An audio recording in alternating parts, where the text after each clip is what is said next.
Hello again, and welcome to another episode of the Black Diamond Podcast. I am your host, Chris Hecker. I am not happy as hell. This is our co-host, Jerry Durney. It's been 3 episodes in a row, so I feel like and the Mets, absolutely put the schlacking on us. So you have officially been promoted to co-host, making the executive decision now. He's Jerry. He's happy as hell, and we're going to talk all about it, though. But yeah, Jerry, how are you doing? Probably much better than I am. I'm doing fantastic this evening, Chris. How are you? Very good. There's a little background noise there. Could you please turn the music down? We're trying to have a podcast here, trying to be professional, not get we're here to have a good time. trying not get what get flagged for copyright. This is typical. This is a typical, like, I feel like we're embodying the differences between the Mets and the Yankees right now. Just a team that's having fun, a team with vibes, and then another team that's just trying to be all business, but they really have no business being all business. It's weird, Chris, and I've said this to other people. Is I know people call us the vibes team, and I do fully believe that. It's been so long that I could say that the Mets were this kind of team, because I would say even 2 years ago, during the 101 win season, it did feel like business. Like, as soon as they got off to that good start, I mean, and granted, it wasn't a blazing start, but they had spent the money in the offseason. They brought Scherzer in, they brought Marte, and it felt like, okay, we're supposed to be good. And then we got on that streak, and it was, all right, well, let's go do it. And it was never like, okay, well, this is fun. It was more like, all right, let's go win. And obviously that's always the goal. But given the start that they were 0-5, they never hit 500 until I think the end of June. And like I think I mentioned on the last pod, I went on June 1st to Citi Field. I think they were 10 under at that point. It was like a wasteland. It was just like, well, I mean, they punted on the year. Like, look who they signed in the offseason. Like this, we're eating Scherzer and Verlander's money this year. Like this was always how it was going to go. There were less than zero expectations. And in that span, to go from there to now, like I said, I don't know what's going to happen from here. I don't expect this team to be playing for the pennant or the World Series or anything like that. So to be able to just sit here and enjoy what's happened in the past 2 months is wonderful. And I can't remember the last time the Mets were on a run like that. If like even in 2015, and that was so much fun. It kind of felt like a moment where it was, okay, we actually have a chance to, and because we had been bad for so long. Like, we really hadn't contended since 08 to that point. It felt so good just to be back in the mix again that it felt like, all right, we can't waste this. We have to get into the playoffs. We have to win the division from here. And there was a sense of urgency and drama with that team that's really been unmatched. I mean, if this team wins 85 games, great. If this team wins 90 games, great. But I still have no expectations for where this team is going. I'm just going to ride out this wave as long as it goes, because I don't know if they're going to be there in October. And there's also the chance that we're not there in October and the Phillies and the Braves are. And then that won't be so fun to watch. So you know what? Enjoy it now. Right now. I agree. I may be acting like a grump, but no. If you're a Mets fan, you should definitely enjoy this moment. Some Yankee fans might say, "Oh, herder, this is your World Series," but no, fuck that. Because if we swept the Mets, we'd be talking about how Yankees, how the Yankees run the city, and the Mets will always be the little brother, and all that jazz. Kiss the rings, pal, yada yada yada. So you can't have it. You can't have it both ways. So yeah, no, Mets fans, you deserve to. You definitely deserve to. Enjoy this. This is the first time the Mets have swept the Subway Season Series since 2013, the rookie year of Matt Harvey. And, just like kind of going off what you said. So like right around the time that you went to Citi Field, like back in June, at the beginning of June, like it's just crazy. Like it was like almost like that was a different season, because at that time it was like the Yankees were like going to the World Series, like nothing was going to stop them. And I think that was right around the time the Jorge Lopez incident occurred. Was The same week, I believe, or yeah, maybe the week before. yeah, it may have been like a couple of days after, or like maybe a week after at most. And I think if you have asked anyone at then, like if they would have any, if they would have any chance of contending, I think that people, most people would say, no, you're crazy. Like if you told them, oh yeah, by the end of July, you're gonna sweep the New York Yankees, and you're gonna be, in the final wild card spot with about a game and a half lead, I believe that it is, over the Mm-hmm. Pittsburgh Pirates right now. Or I legitimately, I think I or tweeted actually, at the time. I said, hopefully Severino keeps pitching this way and we can get a top 100 pick for him. Hopefully JD Martinez keeps hitting this way and we can get a top 100 pick for him. Like that wasn't me being doom and gloom, which I can be, but legitimately it was like, we're 12, 15 games under. Like we had already figured it was a punt year. Like, all right, well, you got these guys on 1-year deals. Flip them and make the most of it. That was legitimately the that thought was at the that logic. time. Yeah. Yeah, now I think that, and you had mentioned that, that 2015 team, it had the sense of urgency. Like they kind of knew that was their, they kind of knew at the time that was like the best, that was the best team that they had, in a very long time, and that they needed to, make the most of it. And, they went for it. You had the whole moment with Wilmer Flores thinking he got traded, crying, and then, he doesn't get traded, and then, they go on that crazy run. But, as far as the sense of urgency, I think the Mets should turn that sense of urgency up now. I really do. Like, we've discussed the impending, the impending, apocalypse that could be upon us sooner or later. Yeah. Number one, and number two, I mean, like you said, you have these guys on 1-year deals, and this is the last of Pete Alonso that you're guaranteed. Like I would, if I'm the Mets, I'm saying, if I'm Steve Cohen, I know he operates like more, more in terms of, economically than perhaps what I'm about to suggest. But if I'm the Mets right now, I'm basically saying, fuck the schedule, fuck them picks, fuck them prospects. Like, I don't know how much they really have as far as the prospect pool goes, but I would really consider going for it, like, now. It's I get it, because especially in the added wild card era, like all you have to do is get in. We talked about it a couple weeks ago. Like no Yep. one at this point last year would have suggested the Diamondbacks being in. Even at the end of August last year, no one thought the Rangers were going to win the World Series. People forget 2 years ago, the only reason the Phillies got in was because the Brewers folded in the last 2 weeks. So you just got to get in. But I kind of feel like with the way Stearns wants to play this, I feel like he's kind of looking at this year as a free hit. Like, hey, if this team gets in and does something cool, but we're not going to, like, I just can't see them trading Jet Williams or Ryan Clifford or any of the pitching prospects that they've developed. And I mean, I do believe Cohen when he talked about he wants to be able to turn this franchise inside out, which, player development wasn't always the best with this franchise for a long time. I think he really is trying to put action to words with that.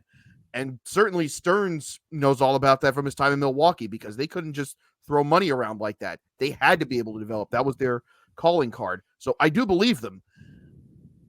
It's one of those things. It's like, but you can't help but look and see, I wonder what would it take to get Garrett Crochet or Luis Robert in the door. Like that would just be, just to have them long term, just to have Luis Robert as your center fielder, and you can permanently put Nimmo in left, or if you wanted to put him in right and put Nimmo in, or however you wanted to do it. Like it's tempting knowing that's out there, and that more often than not, we sit here and debate, and I know we're going to talk about the trade deadline later, and I know the big thing right now is Detroit, Baltimore's trying to get Tarek Skubal from Detroit, and people throw around, well, the Orioles have all these great prospects. Here's the packages it would take. A lot of times, though, it's never as much as we think. I think back to 2015. They got Cespedes, and they gave up Michael Fulmer, which he was a good prospect at the time. The fact that he went on to even have the career that he did before the injuries came in, It didn't shock me that he won Rookie of the Year next year. He was a good pitcher. Was he ever going to be able to crack that rotation, given what we knew at the time? I don't think so. And they threw in Luis Sessa, who is professional depth. He's fine. But if you ask any Met fan, 100 times out of 100, all we had to give up for that was Michael Fulmer and Luis Sessa. Yeah, here. We'll try Yeah, easy. Now, sometimes there are big holes in these deals. I feel like at the trade deadline, it's never as much as you think.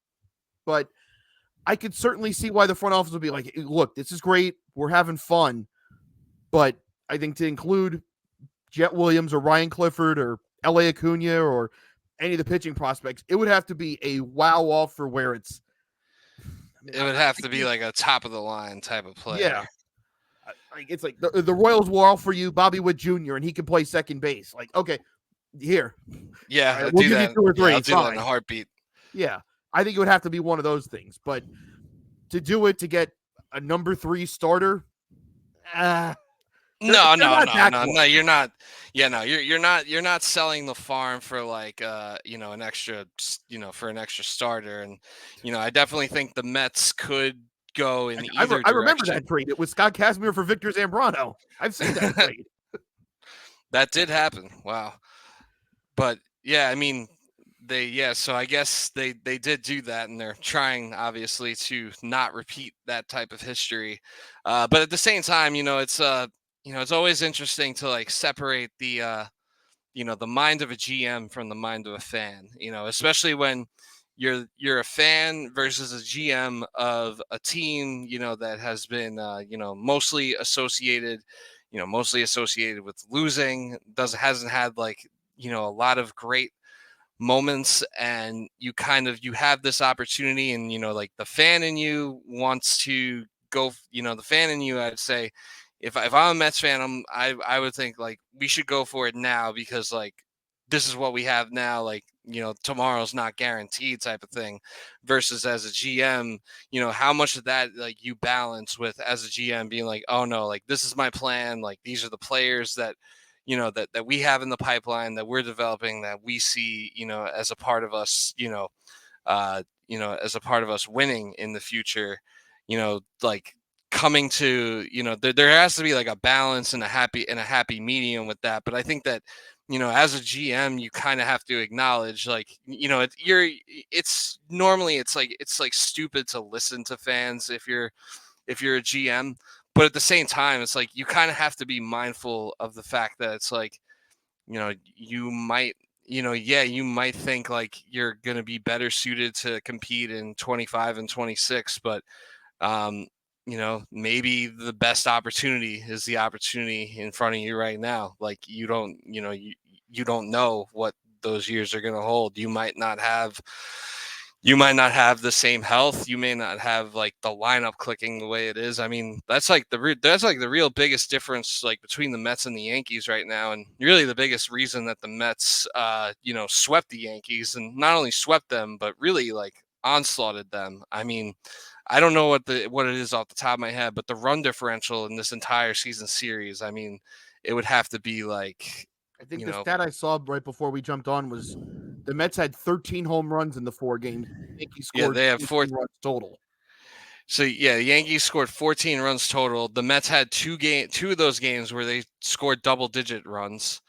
They scored 3 yesterday, and then the other game, I think, like the first game of the series, I think they scored like 6 runs or something like that. So, the Yankees 14, the Mets basically put up like a 30 burger more or less in this. And it's crazy because in the series in Miami over the weekend, like they needed every little thing to go right just to be able to get runs across the plate. Yeah, just scrape by. Yeah, the Marlins are playing Marlins are kind of playing some decent ball as of late. Obviously, their season, they waved the white flag back in May, but they have they're giving the Mets a lot of fits, and they've just won the first 2 games against the Orioles too. So I will say this though, you could put the 1998 Yankees in Mets uniforms, play it in Lone Depot Park, and I don't think that series would go any differently. Like that for whatever reason. And I would say it started probably around 2007 with that September. And since Yeah, then, it doesn't matter where the Mets and Marlins play, but especially in Miami, no series with the Marlins has ever been easy, ever. No matter how good we are, no matter how bad they might be, it's just one of those it is things. a grind. Yeah, no, some teams, I guess, especially if you are like kind of if you are like a bottom feeder team, the way the Marlins have largely been over that course of time. I mean, obviously there've been a few exceptions, but you know, there are certain teams I'm sure you get up for, and I could see the Mets being one of those teams, Oh yeah, especially the fact that probably like there's probably so many more people at those games too, like so oh many yeah. Mets out of town Mets fans or New York transplants, Oh, it folks was that live in Florida. It's the like a lower bowl was full all the way around at Marlins Park, and it's very. I've probably yeah. been to about 30 games at Marlins Park since it opened. It very rarely ever looks like that. Yeah, so that's got to make the so you've been to like non Mets Marlins games. Yeah, Yeah, so that's got to make the players feel some type of way when they're used to the stadium being empty, and then all of a sudden, like, you have like this like invasion of road fans. So I'm sure like they take it personally, and they probably play like a little bit more, inspired than they would normally if it was just like another random Wednesday night playing in front of like 7,000 people. it's always the worst though, because like, and I feel like Yankee fans could probably relate to this with Tampa for the longest time. Yeah, And then you watch the Marlins play the Phillies and the Braves, and they just roll over like a puppy for them. It is here. yeah, No, there go is ahead, that hang 9 runs aspect. on us. We don't care. Yeah, there is that There was aspect too. that. Yeah, yeah, that's a good point. Yeah, like Tampa will be like home games for the Yankees, but for some reason they always seem to have trouble there, and like weird stuff always seems to happen in these like Florida games. Like I feel like weird things happen between the Mets and the Marlins. Like wasn't there a game that ended on like a walk off hit by pitch or something like Like the that where first game of the season. Yeah. he like leaned into it or something? Um, there I will never apologize for that just because there were, like I said, there were so many stupid games we've had with the Marlins over the years. And you gotta yeah finally, you one gotta of them went our way. Like, Yeah, you gotta take it. You just take it in that situation. But yeah, like or like with the Yankees in Tampa, it's like I think Clint Frazier once hit a ball that was like I don't know. I think it was like gonna be a home run or I forget what it was, but like someone hit a ball and it hit the fucking cat crawl thing on the top yeah. and like it like I forget how. I think it was going to be like I think it was someone on the Rays, and it was going to be like an easy routine fly ball, and it just hit the cat crawler or whatever, and then like all hell broke loose, and we ended up losing the game. Oh, because it depends on which cat ring it's like if you hit the B ring, that's a dead. It's a foul ball or it's a dead ball. Period. And if it's a C ring, it's a homer or it's a double or yeah. Those are Yeah, always weird. yeah. I think there've been multiple instances of just weird stuff happening with the cat crawl, in at Tropicana, like particularly when the Yankees play there. But yeah, I Good mean, news there. They are set to build a new stadium, but for some reason they're keeping it in St. Pete, which I don't think solves the problem. I can attest to this a yeah, little you bit were having. saying, yeah, I know you were saying that like the location is like really the issue. Like if you had Tropicana Field somewhere else, like yeah, it Or would, even in downtown Tampa. In yeah, all honesty, yeah, it would still be like a dump of a stadium, but like people would go. yeah, it's like the Lightning have sold out their arena for well over a decade now. Granted, being good helps that, but attendance has never been an issue for them the way it's always been for the Rays. I know the Yeah, I Bucks mean, attendance can be thin at times, but it's never been one of those things where it's like, okay, do they have to move? Like ever it's since they built Raymond James, they've been pretty steady for almost 30 years now. it's So fair it's just weather attendance for sure, but like also like the Rays have been, granted they're not great right now, but the Rays have been good enough, like kind of consistently enough over the past 5 to 10 years, where you would think like yeah, if they were in a good location like that, they like there's no reason to think they wouldn't have similar attendance to, granted they haven't won any championships, but like that they wouldn't have similar attendances to, a team, Like you the know, Lightning.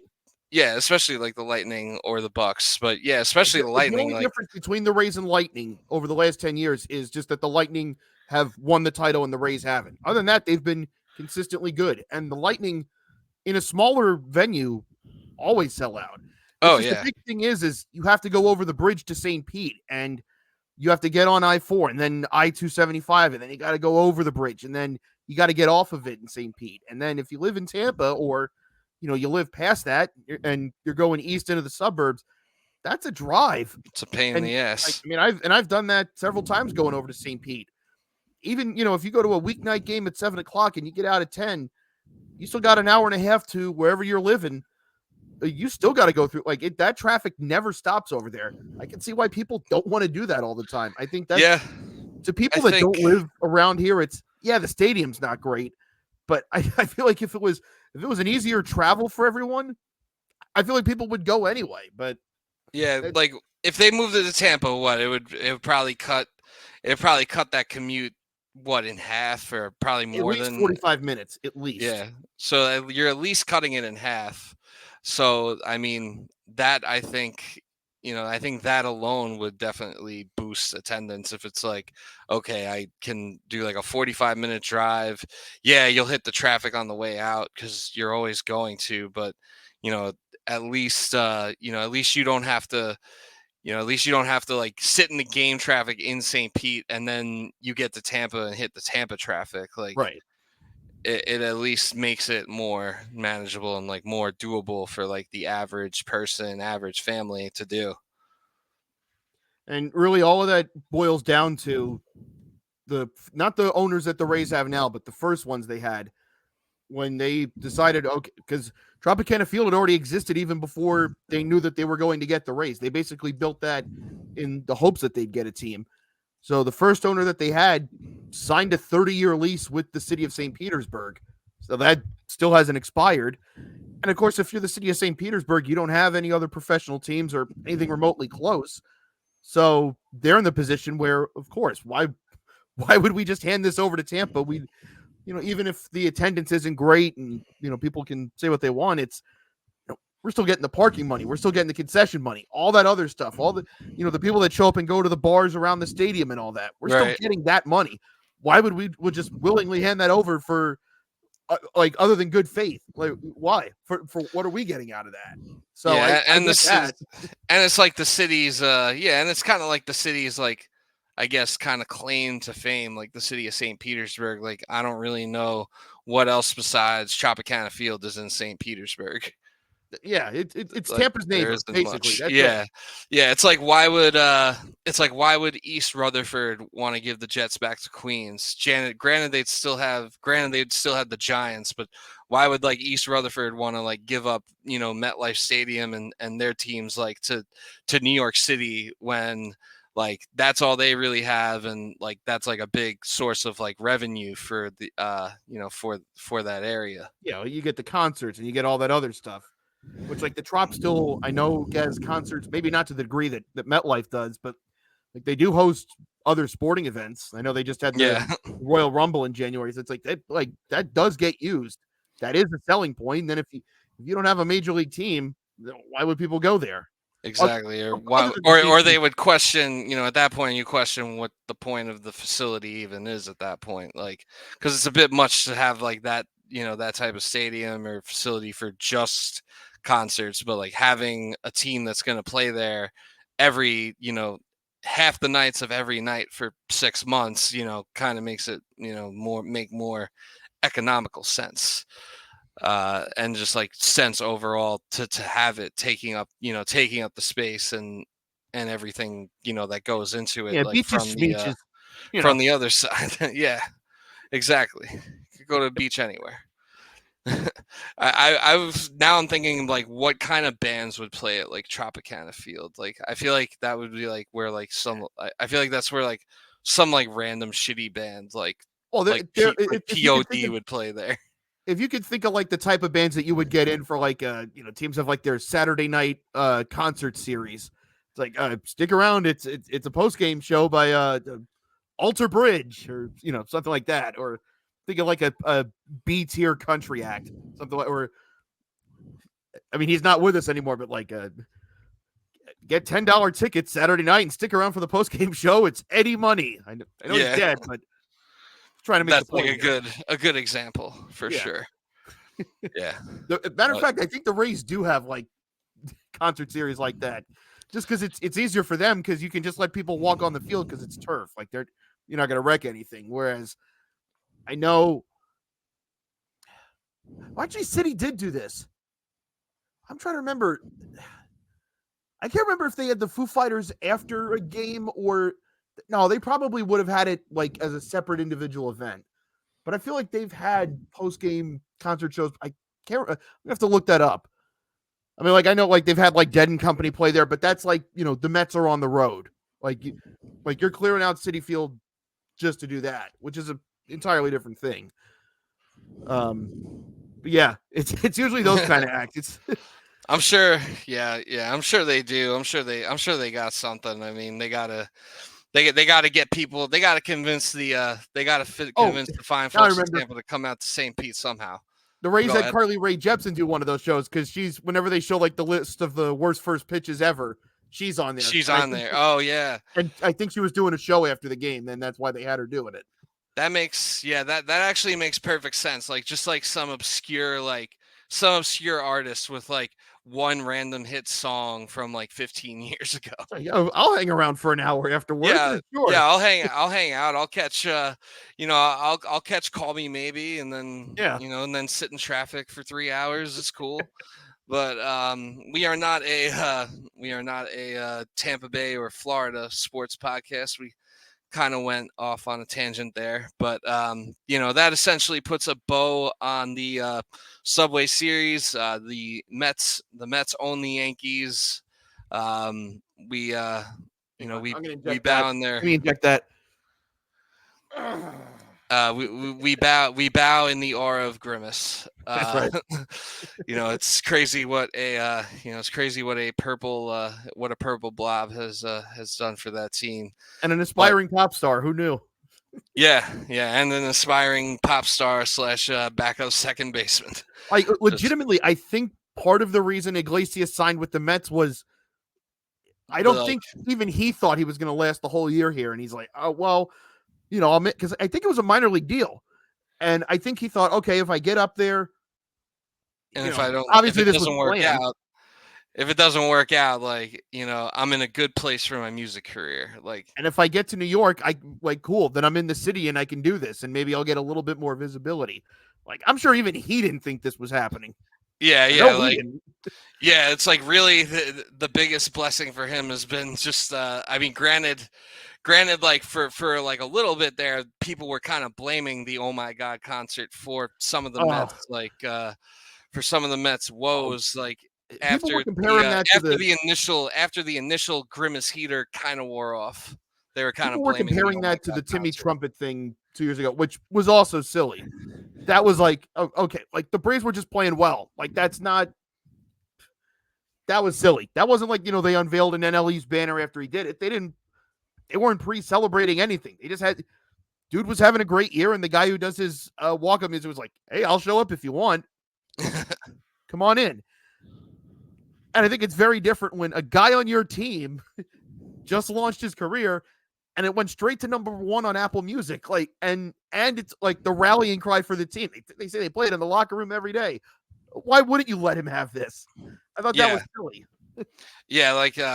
There's really maybe he was thinking like that his music career could take off if if he didn't stick on the team and if baseball wasn't working out, but it really just couldn't be working out for him any better. He's on the team, he's having fun with his boys, and now he's like a rising pop star.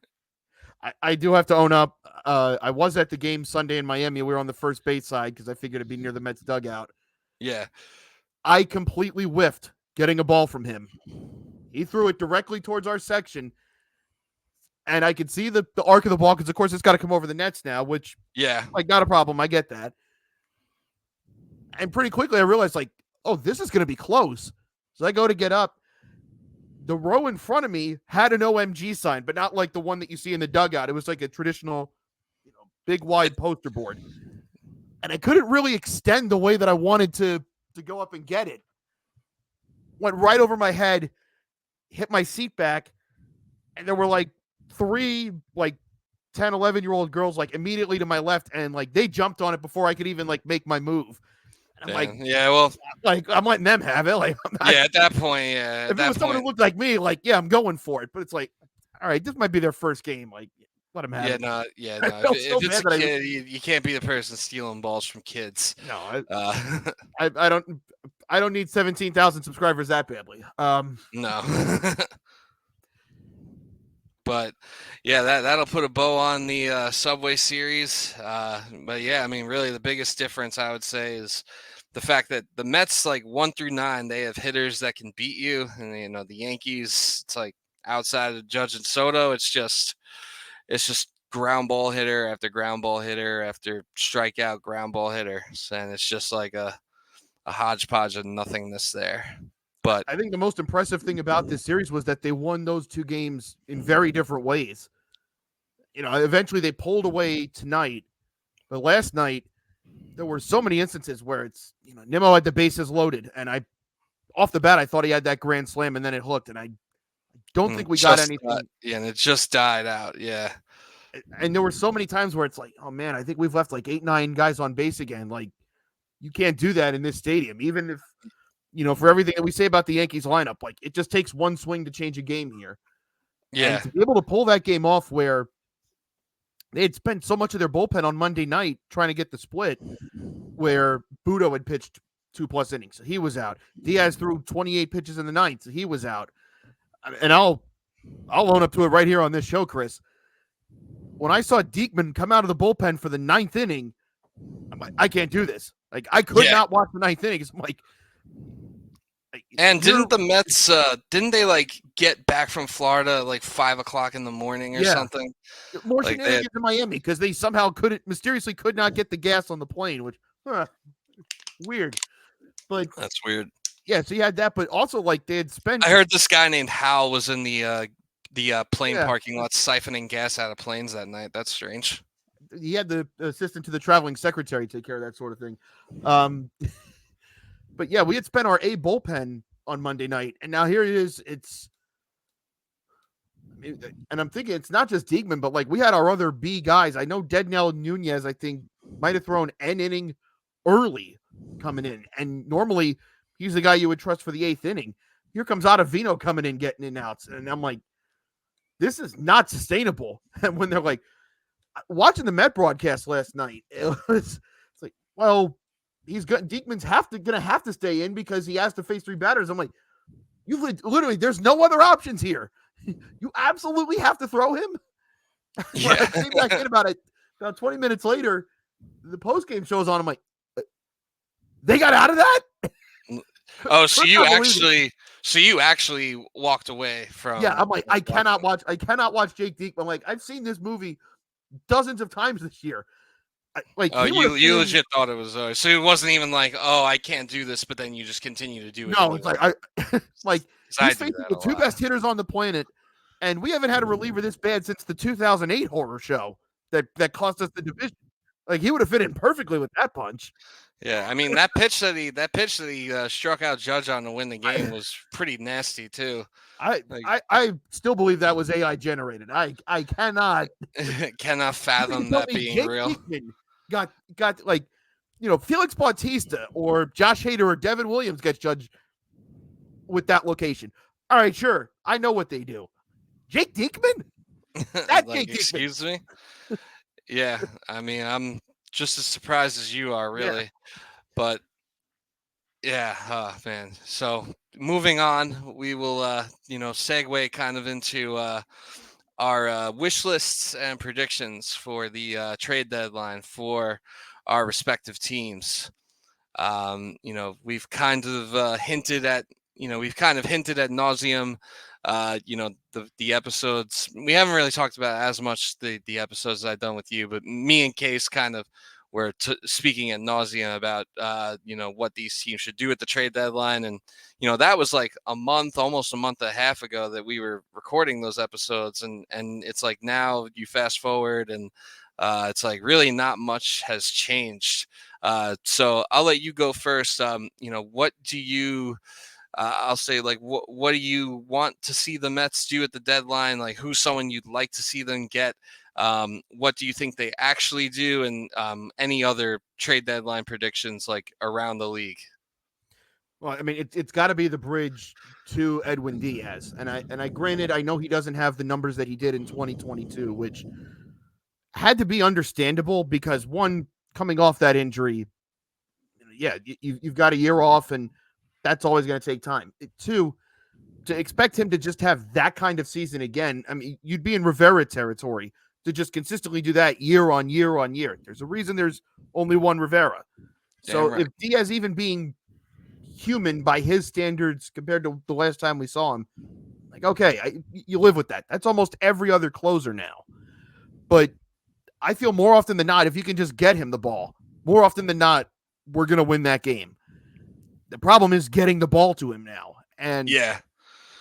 they have kind of pieced it together a little bit internally. Dednell Nunez has been a terrific find for them just within their system, but he wasn't someone that I think was even on our radar a year ago. They've done a great job in being able to deploy Jose Budo as a reliever. I know ultimately a lot of Met fans want to see him as a starter. I feel like, at Yeah, least for the he moment, gives you guys length when he does yeah, come in. in this role where it's, if he can just consistently give us 2 innings, that's terrific. Whether that's something that they want to do long term, I don't know. But I feel like you should at least give yourselves more options because, especially with the lefties, because we've talked about Diekman, they have Danny Young, who has been all right, but I don't think you would want him to be your number one lefty option out of the bullpen. They just signed Alex Young from San Francisco. Still too early to see if that's anything. They just traded for Phil Maton. Been mostly okay so far. Still feels like a very small sample size to decide whether that's a guy you can trust. If, hey, we're in the last week of the regular season, playoff spots hanging in the balance, I need Phil Maton to get me 3 outs or 5 outs. I genuinely don't know about him yet. But beyond him, it's, Adam Ottavino, like, this is probably it for him. Yeah. Adrian Hauser is more of a You mean long for guy his than anything. yeah, would you say for Ottavino, do you think this is it for his career or just for him as a Met? Well, he's older than me, so I would have to think that's got to be. I Oh mean, yeah. he's about We're to be at the 40. yeah, we're at the age where it's like if an athlete's older than you, it's like how the fuck are they still playing? Yeah. I always say the one that hurts me the most was when Felix Hernandez retired because he's 5 months older than me, and he made his major league debut right after I graduated high school. Yeah. Now, mind you, I hadn't been playing baseball for a little bit at that point, but that was it's over. You Yeah, are yeah, never like doing this. yeah. He is your age. Yeah, that's when when it really hits you. I mean, for me it was like I was never like I never really played I hadn't really played organized sports since probably like elementary school or middle school at that point, but still like it was even just weird you know like you get to college and watching college football and it's like, oh, these people are my age. That's kind of when I was like, Yeah. oh yeah, this is like like my life's over. What am I doing? I was supposed to be doing that. But But yeah, definitely could use 7th and 8th inning guys because everyone always points to Cespedes in 2015, and understandably so. The 2 other really big moves that they made that week, and actually one of them was at the waiver deadline. Now that I think about it, but they picked up Tyler Clippard. bring back the waiver deadline. We were talking about this just before we went on air. I think that's a must. But they got Tyler Clippard at the end of July, and that was a good patchwork for the time because their bullpen, that team's bullpen wasn't as bad as this one, but it was definitely one of those you should probably upgrade if you can. So they went and got Tyler Clippard, who worked. And then at the end of August, they got Addison Reed, who ended up giving them 3 great years. One of the best Met relievers I've seen in my lifetime.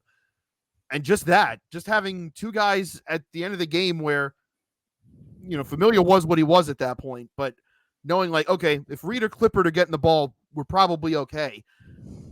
short of Deadnell Nunez and whether Reed Garrett comes back at this point, I don't know. But I do worry that they kind of ran him into the ground so quickly because a lot of these starters, if there's getting 6 innings, that feels like an accomplishment. Even tonight, Minaya, I don't even think finished the fifth. That's going to be a problem. I do worry about that with Deadnell Nunez. For as good as he is, they might be overworking him already. So go get guys that are used to this and can come in and get you 3 or 4 outs every single night. And remember, you've got one of the best guys in the game in the ninth. You just got to get him the lead. Yeah, you just got to get him there. And I mean, yeah, it's like they do have people that, they've been kind of, like you said, piecing it together with the bullpen and like getting by with what they've had. I think a lot of it too has to do with the fact that they're out slugging a lot of teams too. Like that certainly helps. But like for those like close, tight games, you need people that you can really trust or really count on. And aside from Diaz, who, you need to get him the ball from inning 6 to 9, that seems to be the issue, is having someone that can consistently get you there. So I would agree that, relief stacking up on relief pitching at the deadline would be a good thing for the Mets. I think the Yankees could use a little bullpen depth too, but I don't think it's our biggest need right now. But what are some names, like who would you like to see the Mets go out and get? Like, are you thinking like Mason Miller or like Tanner Scott, or is there anyone else that maybe we're not thinking about that you would like the Mets to get, or that you could see them, making a run for at the deadline? Scott would be interesting. I do wonder what the price tag the Marlins would have for him, just in general, because he's been excellent for 2 years now. But I'm sure that the price tag that applies to the rest of the league is not the same for the division. Like, I'm sure the Marlins don't want to just give him over to somebody. And I'm sure Mason Miller's price tag, for as great as he's been, like Oakland's, theoretically, we know how the A's have operated. But in theory, the A's should probably be asking for a lot because he's young, he's cost controlled, and he's been so good. I feel for a cheap, relatively speaking, fix that can do the job, and someone who's been on your team and done that job, David Robertson. Really, the only reason they gave up on him last year was because that was the start of when they were having their sell-off, where they knew, all right, we're not in it. We might as well make the most of it. And they got a good haul from the Marlins, ironically, for David Robertson. It appears Texas is at least considering selling off. If they follow through on that, David Robertson should be one of the first calls they make. You know that guy can pitch here. You know that guy can pitch in your division. He's pitched in big games plenty throughout his career in different spots. He can handle that. And doesn't need the ball in the ninth inning. You can put him in the eighth. He can come in and get 6 outs if you need it. You've seen that sort of work before. Same for the division. I would look at Kyle Finnegan from the Nationals. I'm sure he would want to close because I know he's done that for 2 years now for the Nationals. But I'm sure he would understand the pecking order of, hey, there's already a $100 million closer here. You're not getting the ball there. But could he absolutely showcase himself for a closer's job somewhere else eventually? 100%. Yeah, and be a dominant setup, man. Like that. Yeah, I would also suggest getting one more starter if possible.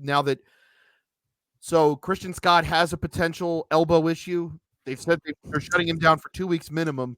They're going to try to do the rehab without surgery, which has worked a couple times. I feel like Masahiro Tanaka had it his entire career, and the Yankees just did it with Cole. So it's possible. But even if they take that route, Tanaka should have gotten Tommy John. I do think you got a lot out of him, given for what he was dealing with. That's probably about as good as you could have hoped. I just think he could have been. I think he could have been even more dominant if he got Tommy John and came back with higher velocity. That's fair. That's fair to wonder. Like when he had that injury, he came back and I love Masahiro Tanaka. He was a gamer. He would always show up in the big spots, and just like he was just a dog, as some would say. But but there is part of me that wonders, what if he got this Tommy John, and what if he came back and he was throwing like, because his fastball was topping up at like 94, 95 miles an hour. I'm like, what if he was throwing 98, 99 miles an hour like after Tommy John, because so many people come back with that with better velocity, like how much more dominant could he have been? But that may be that's neither here nor there. I could talk all day about that. That's probably a topic for another podcast or another time. The big thing with Scott, though, is given where they are in the season. I mean, Garrett Cole's injury happened, I think, right at the start of spring training, so he didn't start Right. rehabbing or throwing or facing live batters until mid-May. So they designated the injury. He pitched on Sunday, Christian Scott, and then yesterday was the diagnosis. So you'd probably be looking at him at the most optimistic guess, maybe the end of the regular season. And that's with no setbacks, with nothing going wrong. More than likely, Christian Scott probably isn't pitching again this year. And they've said they want to go to a 6-man rotation because they're going to get Kodai Senga back on Friday. And they're doing that to ease the workload on him, which completely fair. I'm with that. I would try to go get another starter. One, just to be sensible, because if you're going for it like, hey, if we're giving you another starting pitcher, we're showing the team, hey, we believe in you. Selfishly, as a fan, I don't want to have to watch Tyler McGill every 6 days again. I thought we were done. I watched the first edition of him. His name was Mike Pelfrey. I'm good. We've done 4 years of this. I know who he is. He should probably be a reliever. Tyler McGill, for the first 2 or 3 innings of the game, you will never see a better pitcher in baseball. That second time through the order, forget it. Yeah, he might be better suited in a long reliever role. And one thing for the Yankees too is like when hopefully whenever Clark Schmidt comes back, hopefully like that's going to send someone. I hope that was. I don't want to see a 6-man rotation at that point. Like send Nestor Cortez to the bullpen at that point. I don't want to see. I don't want to see him like starting if we already have like a 5-man rotation. So yeah, I wouldn't really want to see a 6-man rotation either, like in the Yankees situation. And yeah, like that role probably would suit him a little better. But I do think that getting another starter is something the Mets should also consider. James Paxton's out there. Yeah, Paxton is out there. He's available for free, basically. Yeah. He is available for free. There are other people that should be available for maybe more of a price than free. I mean, you mentioned Garrett Crochet, especially as a lefty arm. I mean, aside from Senga, do the Mets really have any like lefty starting pitching that's like good? I mean, I know Sean Manaea is a lefty, but he's like you said, he's been kind of getting overworked, and him and Quintana feel like the same pitcher. I know Kev's talked about this with other pitchers on the Yankees. I know the numbers say that Manaea and Quintana are, and I would even put David Peterson in this category. The numbers say that they're effective and they do their job well. And I think I even messaged you this during the game tonight. The numbers tell me they're doing all right. It feels like a chore to watch them get through 5 innings. Yeah. The Mets are officially 9-0 in games that David Peterson has started this year. That's not his record, but the team is 9-0. And it's like, I don't know if I can do 2 more months. Like, he is what he is at this point. Like, this is year 5 for David Peterson. And it never, at least with Oliver Perez, he would put together 2 months where you're like, all right, maybe this guy turned a corner. You don't get 4 starts in a row from David Peterson like that. I think I'm all set there. Yeah. The 9-0 and David Peterson starts is it's an anomaly that will be studied for decades. It's the better White Sox starter, and I can put my hand up on this because I know they were linked to him in free agency in the winter, and I was not crazy about it at the time. I would be perfectly all right with Eric Fetty now because I watched that guy for years in the NL East, and all the hype around him last year in free agency was, oh, this guy completely fixed himself. Look at his career numbers. And it's like, I know guys go over there and can change their career. I don't doubt the validity of that. I saw exactly how bad he was in this division You mean to tell me he fixed it in 1 year? As it turns out, he did. I was wrong. I put my hands up on that. If the Mets went out and got Eric Fetty right now, and I know I think he has 1 year left on his deal after this. I think it was like 2 for 20, maybe. Completely reasonable. I would be all right with that.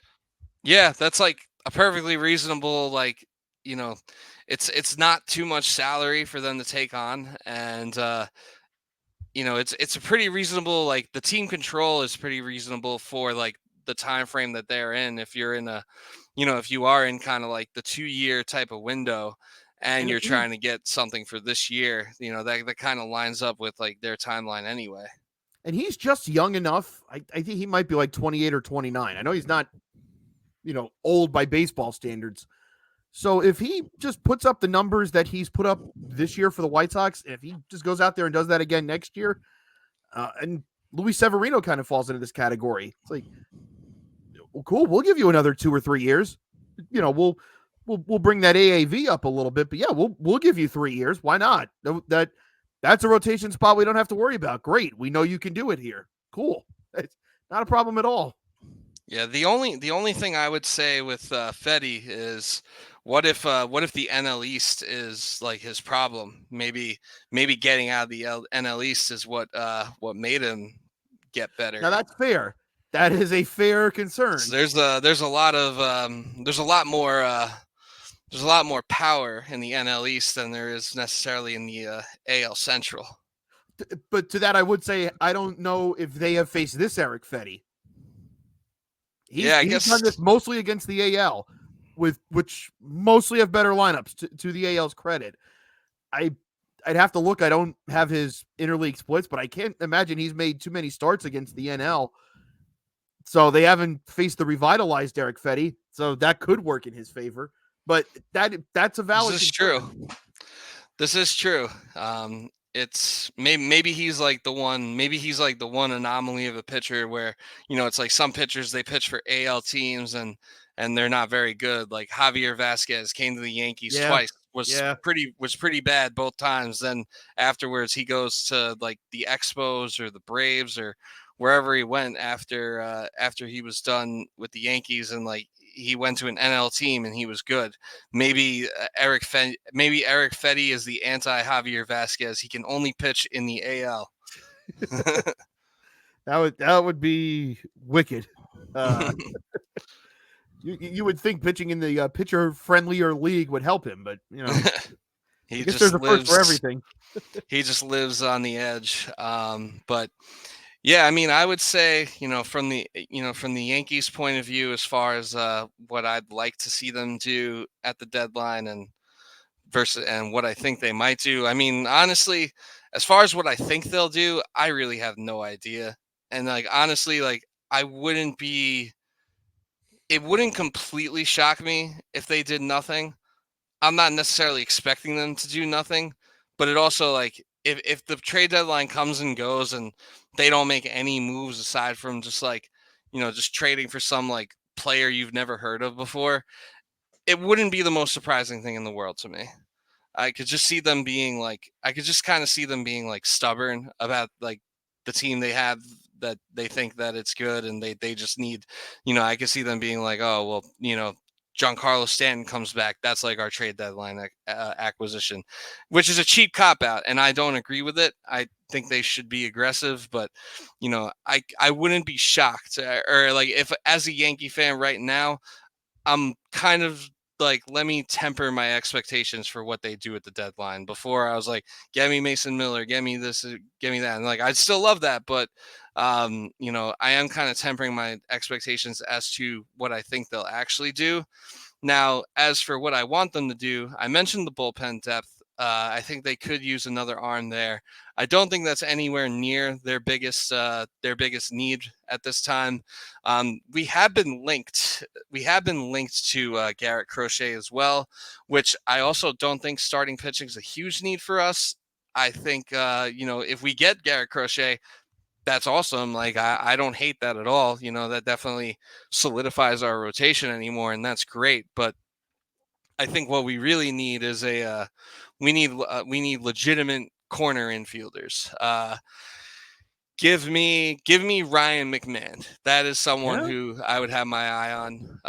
I think Ryan McMahon would make a lot of sense. Would you be interested in exactly one Vladimir Guerrero Jr.? Oh man. Um,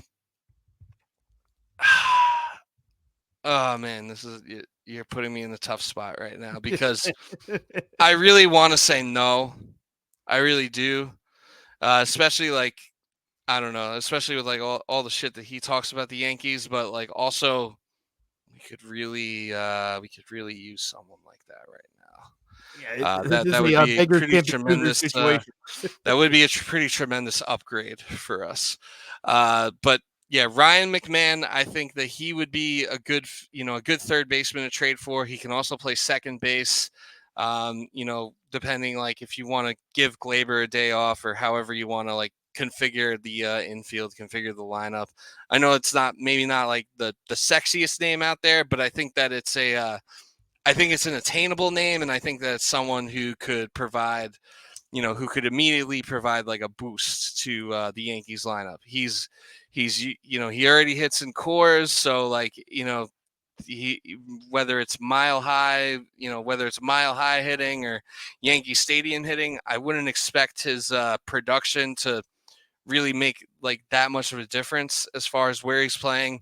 He would be in a lineup where he has more protection. He would be providing more protection for a lineup that for two players in the lineup that desperately need some more protection.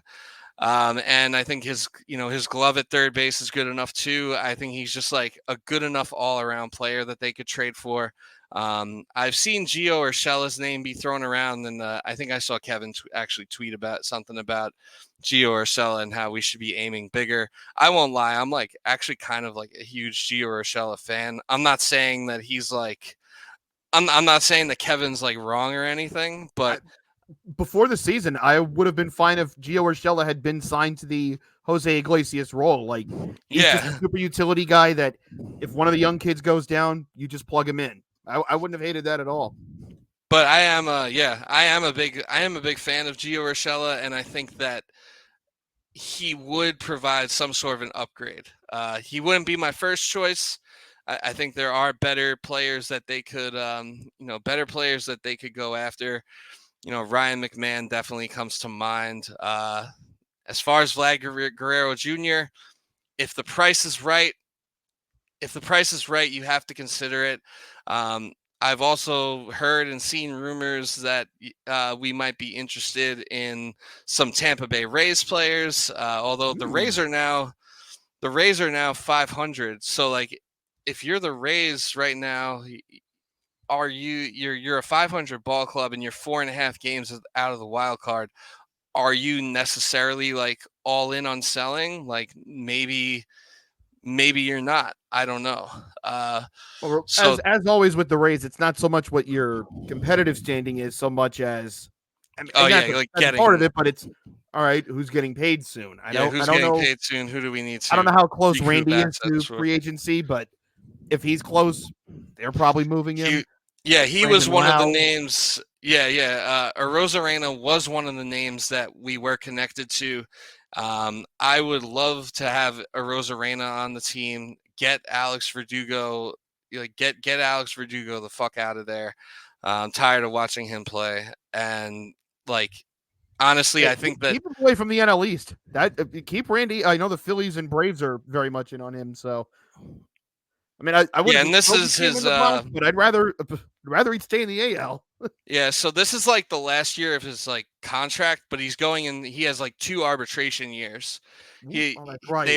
they avoided arbitration for this year, and he got 1 year and 8.1 million, and then he has 2 arbitration years, 2025 and 2026, and then he'd be a UFA in 2027. So like if the Rays are selling and if they are deciding, all right, like this isn't someone that we want to pay, I think that you know and obviously, I'm sure same case with like the Mets trying to get a Tanner Scott. I'm sure they'd have to pay the in division premium to get him, but I do think he would actually be someone that would be worth getting. Number one, he's off the Rays, so he can't hurt you anymore because Yeah. Randy Arozarena hits a home run like every game against the Yankees. He owns us, so you wouldn't have to worry about him owning you anymore because he's on your team. And then number two, it solidifies your outfield and solidifies your lineup. It gets Alex Verdugo back to the bench where he belongs. I think that Verdugo's defense at this point is like kind of overrated. The Oh yeah.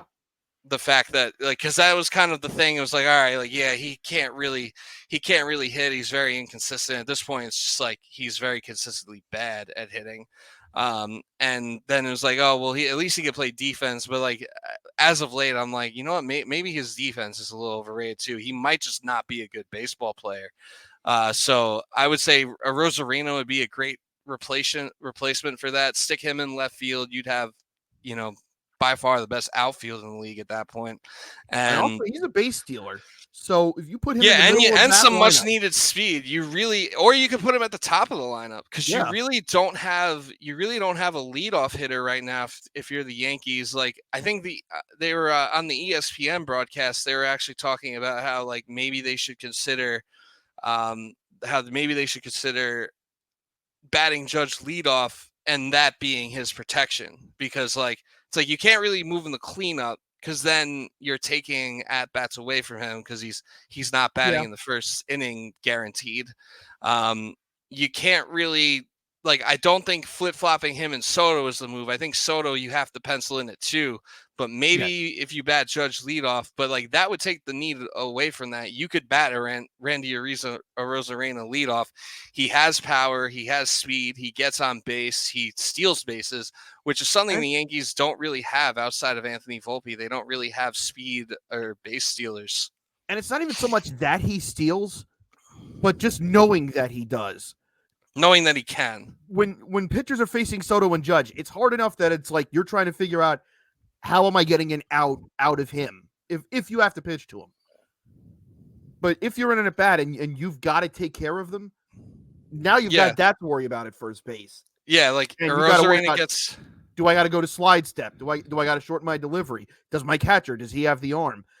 And it just puts 5 more things that you got to think about while you're trying to sit down the 2 best hitters in the sport, which is going to help your hitters because however much it does, but it does increase the likelihood that they're going to make a mistake because they're worried about him.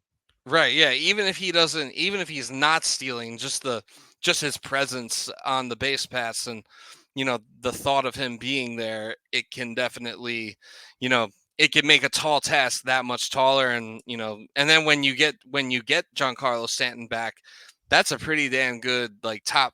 All of a sudden, you kind of transform your team, and you have a pretty damn good top half of your lineup. Yeah, 5 through 9 is still pretty questionable at that point, but like I mean, we saw it with the with the Soto Judge Stanton 2, 3, 4, and how much damage just that part of the lineup is capable of doing. You add a Rosarina to that, I think that really would transform the team and really really would be like a needle moving type of move. Because I And think like when you're he's thinking about also he's also someone that hits well in the postseason, and I don't mean that in the typical clutch trope. But what you do know is, okay, when I face the best pitching, that's not going to be an issue for him. He yeah always hits this. That's a guy I do not have to worry about. He's going to come through for me. I'm good there. yeah he has the numbers to back it up. So it's not just like, oh, he's clutch, like just Yeah, something you just kind of base off of. because he just hits everybody. Yeah, yeah. There really isn't anyone that he like matches up poorly against. So, yeah, I think if a Rosarina is available, I would consider giving up pretty much anyone aside from like Jason Dominguez Yeah. for him. I'm just trying to think like what other. I know we have like a couple of other prospects that people debate whether or not that people debate like whether or not they're touchable. I, Like Spencer Jones comes I've up a seen a lot. lot of I Spencer would Jones talk. I would consider trading like Spencer Jones, Everson Pereira. Um, those would all be under consideration for me. I mean, uh, and then they have like Chase Hampton and Roderick Arias, who are both like single A players. Uh, but they're like in our top 5 prospects. Those are players I would consider. Those are players I would definitely consider moving. So, for me, like, yeah, I would definitely consider Spencer Jones. Although, if you do trade Spencer Jones, you kind of run the risk of your outfield being fucked, especially if you don't re-sign Soto like in the future years. So it would be tough, but I think that to get a player like a Randy Rosarina, I think when push comes to shove, if you really want to go for it this year, and I know the Yankees have been, ever since June have not looked like a team that can win the World Series. You're in the playoffs like pretty firmly, and we remember what they were, before Stanton went down and before they started facing all these problems. I still think, and the fact that it's the only guaranteed time that you have with Juan Soto on your team, I think that you might have to, make a bold move. You said Rosarena signed through 27, right?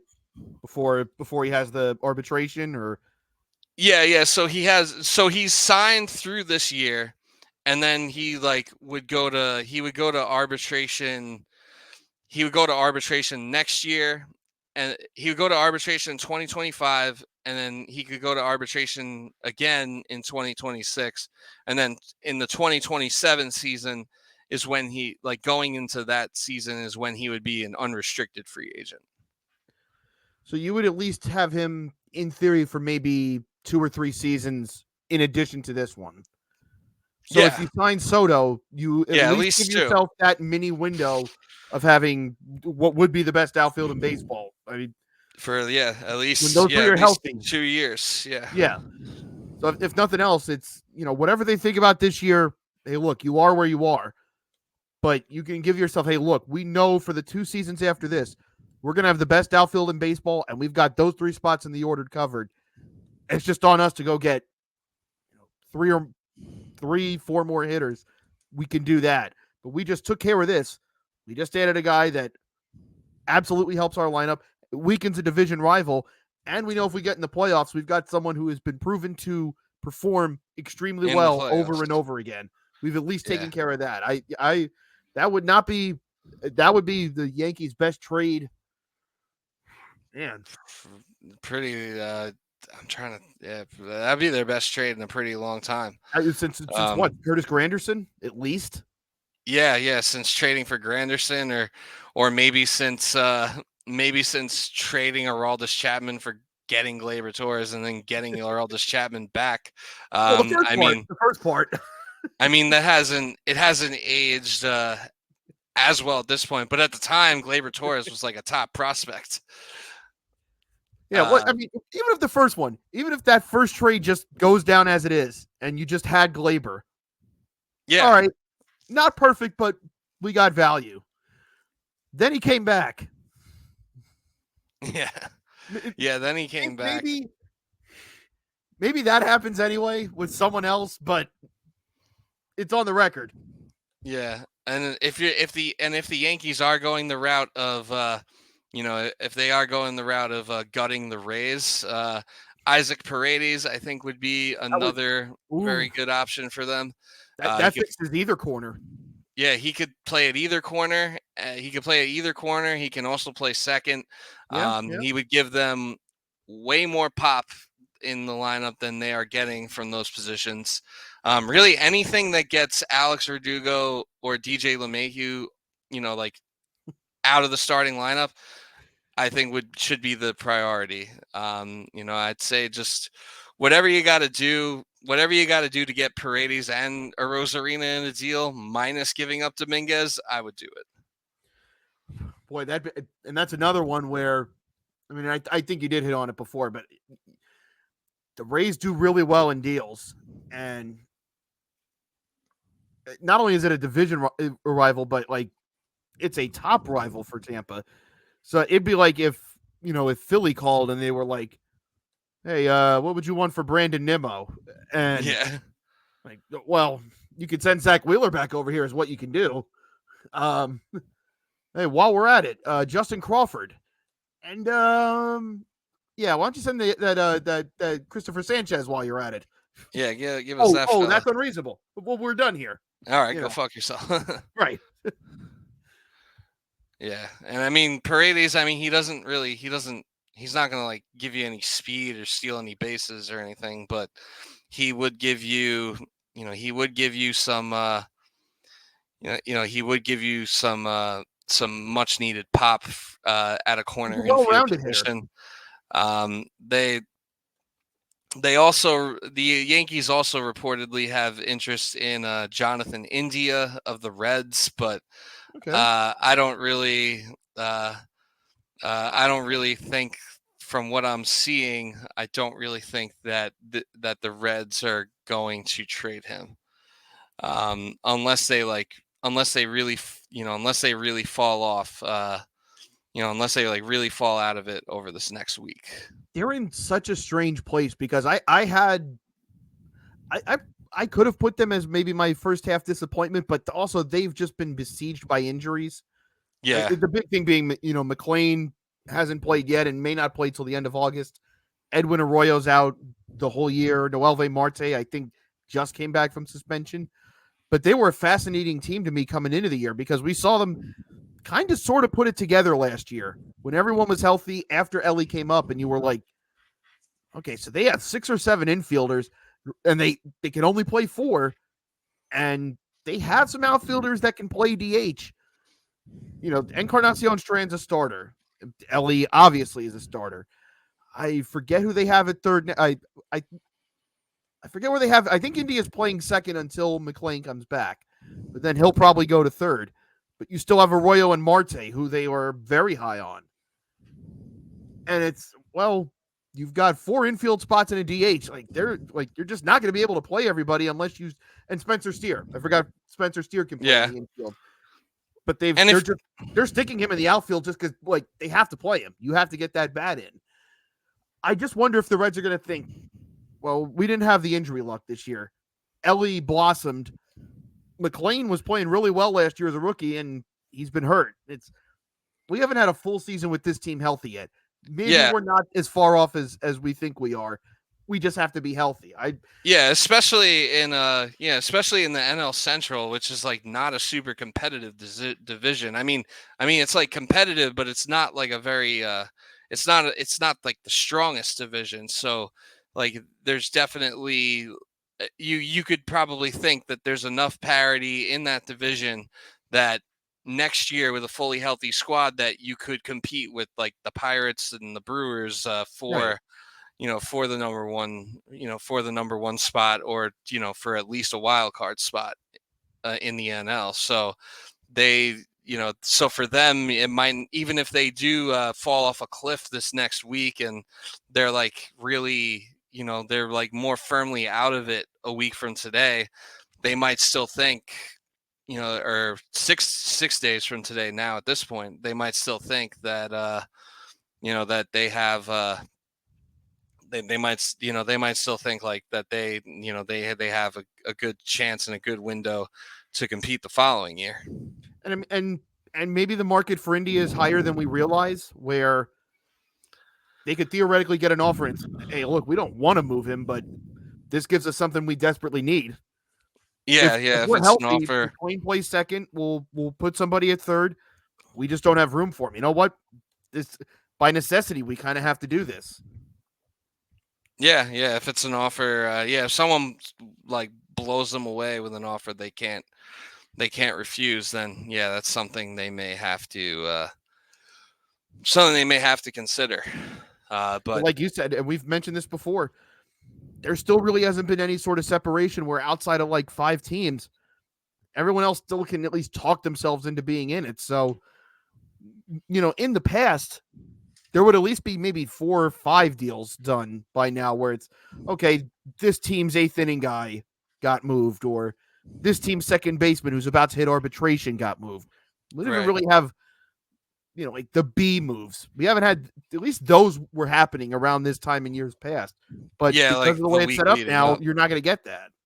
Yeah, it might be more of like yeah, I could see this deadline being either more of like a last minute frenzy where nothing really happens till like next week, like July 29th, July 30th, and then you have like a 24 to 48 hour period where there's like, where there's like 1,000 trades. Or I could kind of just seeing the trade deadline like coming and going without really much of a whimper, and kind of just like a bunch of low key, like a bunch of like low key type of moves, or maybe some moves that people weren't necessarily expecting. Kind of like that 2019 trade deadline. Like that was like a weird Yeah. trade deadline. It's like, all right, I mean, Zach Greinke's a name, but I don't know if that's a needle mover. Yeah, and I remember Probably. the Yankees did like absolutely nothing that year aside from like they traded for like some dude from the Rockies. So I hope they trade for another dude from the Rockies who's more than just some dude this time. I will say, I did want to touch real quickly the concern about McMahon potentially having the Coors effect. I get that with any Colorado hitter, but because it's legitimate.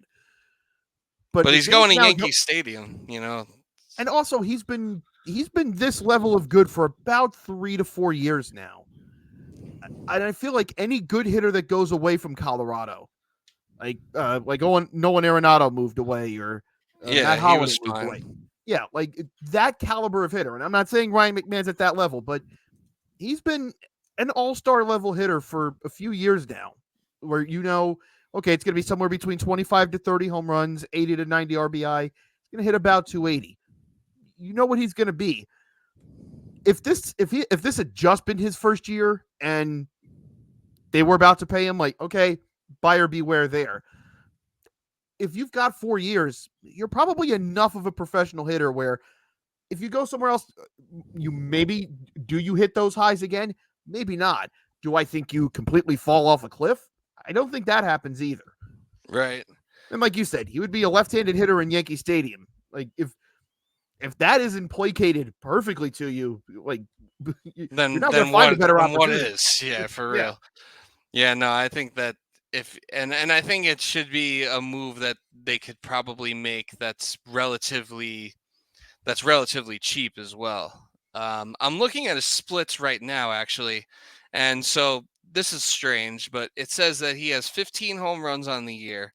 Um, so 5 of them are against lefties, nine of them are against righties. But then for the home away splits, because that's like what I was really interested in seeing, like when you're talking about the Coors Field effect, it says he has 7 each. He has 7 home runs at home and 7 on the road.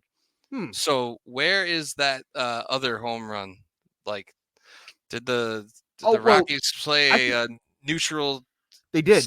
They had the Mexico City series with the Astros early on. Okay, so he must have hit a home run. So he must have hit a home run in Mexico. That must be the Yeah. missing home run. Okay, so either way, yeah, he's actually hit more home runs outside of Coors than he has in Coors. So that's actually, yeah, that actually makes me even less concerned than I was before, which was not concerned at all. So yeah, go get Ryan McMahon. Just please do something. I can't watch DJ LeMahieu and Alex Verdugo anymore. Um, Now, as far as like around the league trade deadline stuff goes, there's been a lot of chatter lately about about what the Baltimore Orioles could do to bolster up their team. I think it's safe to call the Baltimore Orioles at this point a legitimate World Series contender. I mean, they're one of the top 2 teams in the American League right now. They appear to be I wouldn't say they're running away with the division just yet. I mean, they're only a game and a half ahead, but I would say it's a lot. I would say it's very likely that the Orioles will end up at the top of the AL East when the season's all said and done. So they're a World Series contender. This seems like a good year for them to go for it, but to what extent. So there's been a lot of chatter about like what moves they could make and, what trade packages could look like. A name that's been thrown around a lot has been Tariq Skubal of the Detroit Tigers, who is having a great year. He's definitely in the running for the Cy Young in the American League, if not the favorite to win the Cy Young at this point. I'm Um, surprised he wasn't the All-Star starter. Me personally. yeah, you definitely could have made a case. And I'm looking at the gambling odds right now. Tariq Skubal actually is the favorite to win Cy Young, and then the runner-up favorite to win Cy Young is Corbin Burns. Tariq Skubal's minus 135, Corbin's plus 280. So those are the top two for the AL Cy Young right now.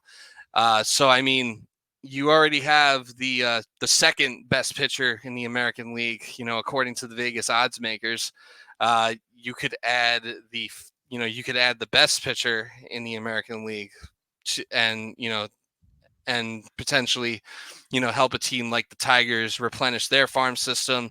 The Tigers are one of those teams. It feels like they've been trying to spend money, and like I feel like they just need to kind of rebuild, kind of more like I guess you could say the right way. That's how their last window went so well. They had Verlander internally. They had Curtis Granderson internally. They had Porcello internally. Now they made a couple shrewd moves, but they didn't spend crazy. I'm forever glad that they did throw the money at Baez. Yeah, and they have shown that they're like, it's like they're not afraid to they're not afraid to go out and make that type of a move. But with in that case, like, so they would have an opportunity to potentially add a Tariq Skubal. The Orioles also have a very deep pool of prospects. As you can see by the banner where this is going, at what point is the price for Tariq Skubal too high for the Orioles? Would you trade, if you were the Orioles, would you trade your number one overall pick from 2 years ago, Jackson Holiday? Would you include him in a trade package to get Tariq Skubal, or anyone else for that matter, that that could potentially put the Orioles over the top? Well, I think Skubal, at least from what we know, is probably the biggest pitching name in terms of, like, every year there's the guy that can flip a pennant race or the guy that puts you over the top and wins you a World Series. Skubal seems like the only pitcher that is available that That could do that. is And I think in Baltimore's case, he absolutely could, because having Skubal and Burns 1-2 in any series, and then Grayson Rodriguez being your game 3 starter, you would feel really good going up against anybody. I do think the Orioles have to think long and hard about this, because in their series last year, and granted it was their first time with that core, so you live and you learn.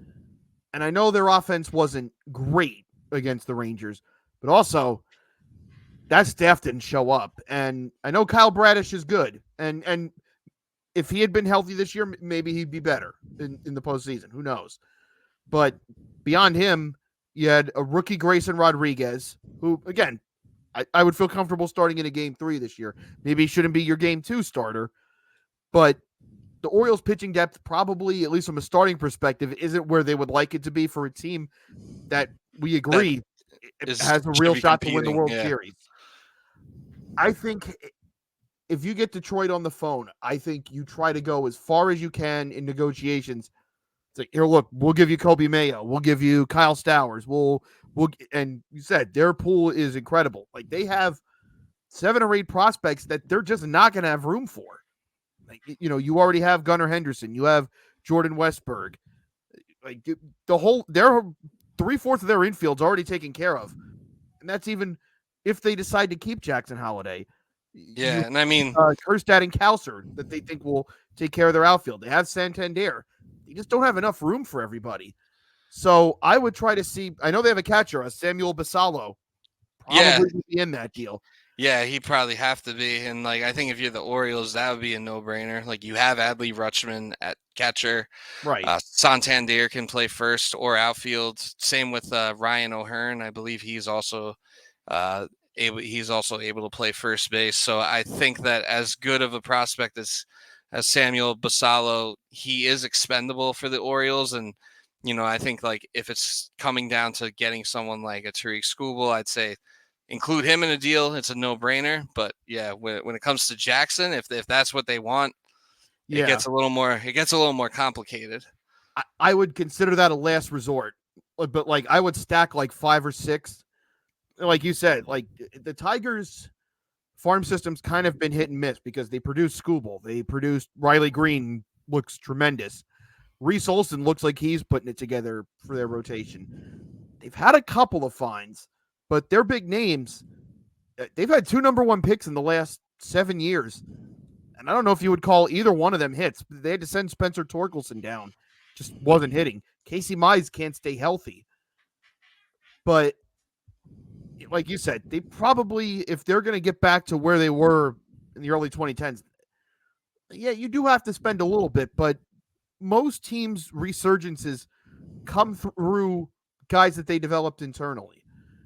And for Detroit, a team that could badly use it because their spending has not worked. If you've got a chance to raid the best farm system in baseball, and everyone agrees on this, all right, we've got a couple pieces right now. If we can plug a bunch of these guys in a year or two, hey, we're in there. And I know they would hate to give up Skubal because you developed him, and he is a legitimate Cy Young candidate. I did see this take on Twitter, and I thought it was interesting. And I saw a couple of Tiger accounts comparing this to when they traded Curtis Granderson, ironically. Nobody wanted to do it at the time. Everybody loved him, and they knew he was great. Mm-hmm. But would you do that deal now, knowing that you were going to get Max Scherzer as a product of that? 100 times out of 100. And it's nothing against Granderson. But knowing you were going to get one of the best pitchers ever? Absolutely. Yeah. And, does anybody want to give up Tarek Skubal here? No, we know how good he is. But if this is someone that gives you 3 or 4 everyday pieces going forward and helps you get back into the mix, you might have to swallow your pride I think and you make make that that deal. deal. I think you do. Yeah, I would agree. I think there's probably a lot of incentive for the Tigers to get a deal done, to make a trade happen. So maybe maybe they don't have enough leverage to warrant asking for Jackson Holiday. But at the same time, but they do have the incentive that they kind of need to figure out what they're going to do with him. Like you either got to pay him or you got to trade him, because he's kind of in the same situation as Rosarena, where he's got 2 arbitration years and he's making 2.65 million dollars this year, but that arbitration number is going to go way the fuck up next year. And if you're the Tigers, like, do you want to commit long-term money to Tariq Skubal right now, or do you want to just commit fully to the rebuild and get a few everyday players that could really shape your team for the future, for years to come? I think that there is there's definitely, both sides have leverage. Leverage is something that gets talked about a lot in Jets Twitter circles. Like when Aaron Rodgers was getting traded, Jets and Packers fans argued about it ad nauseum. I had to mute the word leverage from my timeline because it was so fucking annoying. But and like I said it then for that situation, I'll say it now. Like both sides, I think, would have leverage and would have incentive to want to get a deal done. I think it has pretty big potential to be like a big win-win for both sides. So I think it makes sense, and I think that while there is some leverage there on both sides, I don't think leverage is lopsided enough where it would necessarily warrant trading Jackson Holiday. But you're probably trading at least 1 or 2 of your top 5 prospects. The biggest wild card in all this, Chris, is that, remember, the Orioles are under new ownership. That transaction was completed last offseason. I forget the name offhand, but I know the Angeloses don't own them anymore. We would expect, knowing the money that was put up by this new group to to buy the Orioles, that they'll probably spend some money here. And I think that's the hope for a lot of Orioles fans is like, this group has to be better. We don't know that. I mean, I think they'll throw money around, especially for the situation that they're inheriting where a team is this close. Like, yeah, get some goodwill, get the people on your side, go spend some in free agency. But we don't know that. And I wonder if that affects Detroit's decision making here too, where it's, yeah, maybe they're desperate enough right now. You're in season, you're in the moment. And you don't, sometimes people don't think about the long term in that sense. Whereas if they don't do the deal now, and then Detroit calls them again in the offseason and say, hey, do we want to revisit this? And if Baltimore does want to throw its money around, they could say, you know what? We're more focused on re-signing Corbin Burns. We want to go get this guy and this guy. We're all set. It's, are you going to get a better price on Tarek Skubal now, or do you lose all of that in the winter? And is anybody else willing to pay that price to get him? And is there another team that kind of has the assets to do it the way Baltimore can right now? Yeah. Yeah, I don't know, but I do think, it's still yet to really be determined whether or not new ownership for the Orioles is going to spend. And really a big part of that is the fact that they, to this point, they haven't had to. Right. Like they kind of came into a great situation where the team was already like built for them. The team was built for them. The Corbin Burns trade happened under under that ownership's administration. I think that like they purchased the team, and I think like within a week or two is when they made the I think trade you're for right. Yeah. Burns. So you probably like I would say that would suggest that they are willing to pay him. The fact that they traded for him. Um, I forget what the exact package is, but I'm sure it cost them. I'm sure it cost them a pretty, It quite a was pretty penny. it was Joey Ortiz, DL Hall, and a draft pick this year. Because I remember right after the first round was done last week, they were saying, so now the Corbin Burns haul is officially complete. It was that. And Joey Ortiz has looked pretty good already, which most people knew. I feel like Detroit probably takes that into consideration where people knew Joey Ortiz was a good prospect and a good player. It was just he's not going to unseat Gunnar. He's not going to unseat Jordan Westberg, and he probably isn't going to unseat Jackson Holiday. Like, they're just not going to play him. Like, they just did not Yeah, have room. And as soon as Joey Ortiz debuted in the major leagues, he's not going to be a superstar or anything like that, but looks like he'll be a solid starter for 7-8 years at least. Like, if yeah, you got at least two of those out of this deal, obviously you would want more. You want the franchise changing talent, but if you get 3 or 4 guys that you can just put in pen in the lineup for a long time, again, you would hate to give up Tarek Skubal, but if that raises the floor of the rest of your team, man, you'd really have to think about it. yeah. I think you would, and I think that you probably have a chance to get even a bigger haul. But I would say the fact that the fact that the Orioles gave up what they did to get Corbin Burns, I would say that would be, while it may not have been the biggest, the biggest haul, pun may or may not be intended.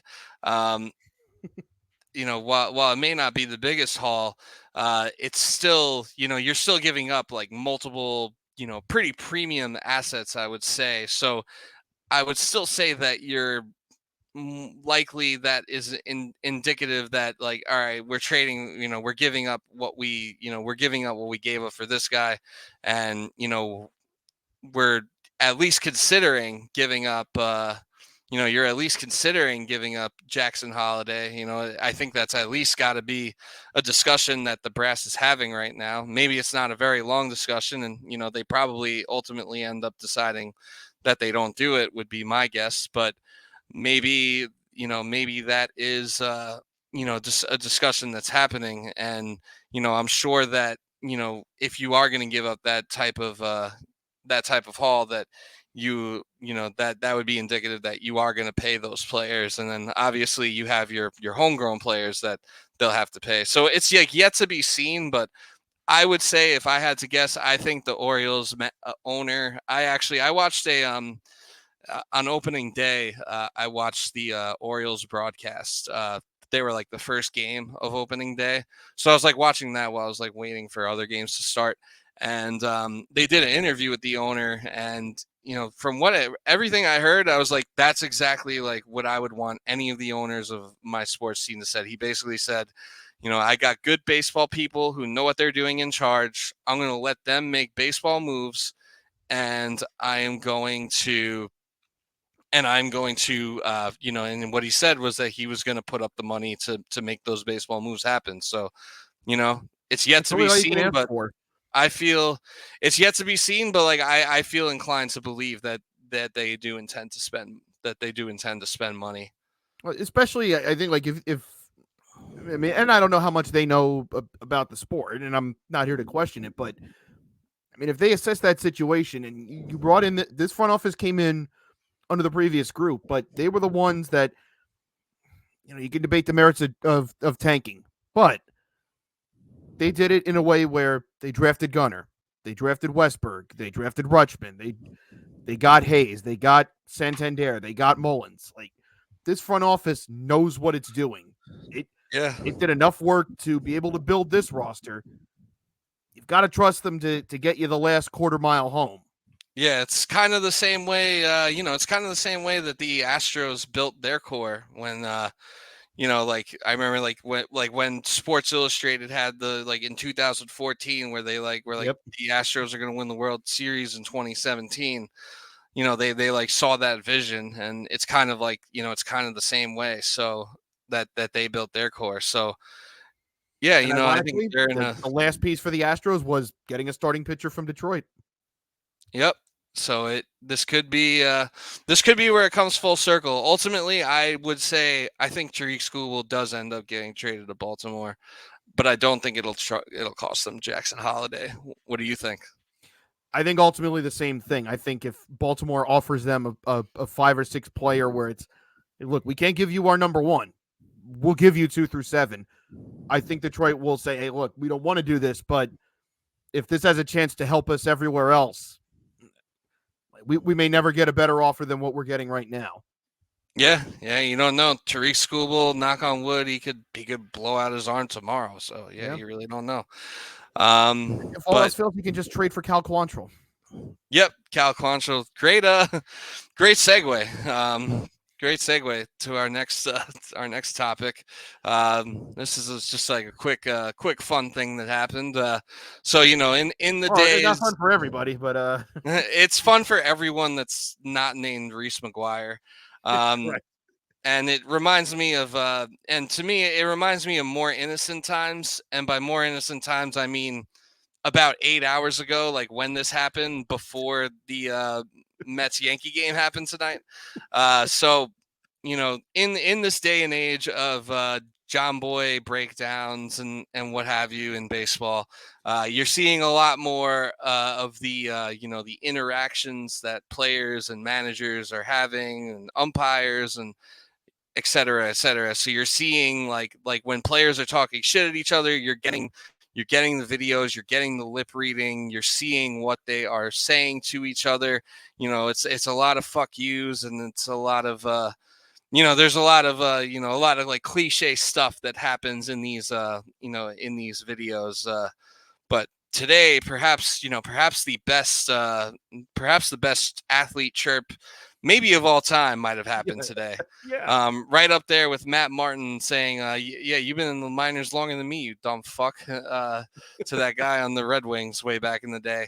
But so This might be, I think the only thing that tops this, and it's not trash talk, but action.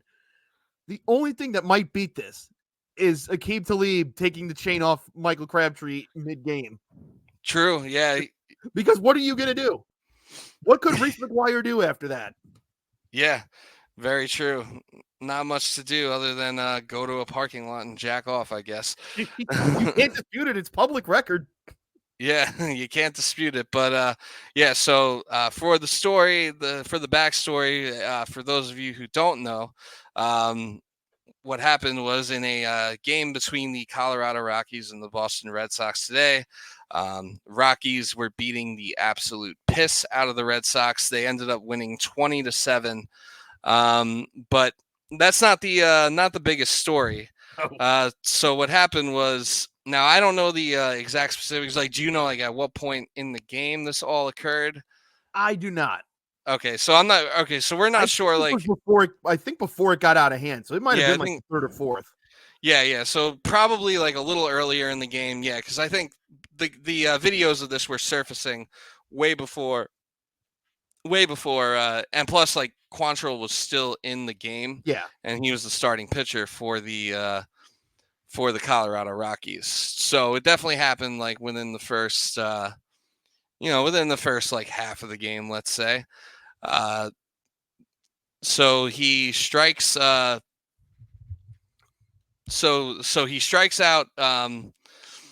He strikes out one Reese McGuire, and then and then well, what happened? He give up like a? Did he give up a home run to Devers, and then he struck out Reese McGuire?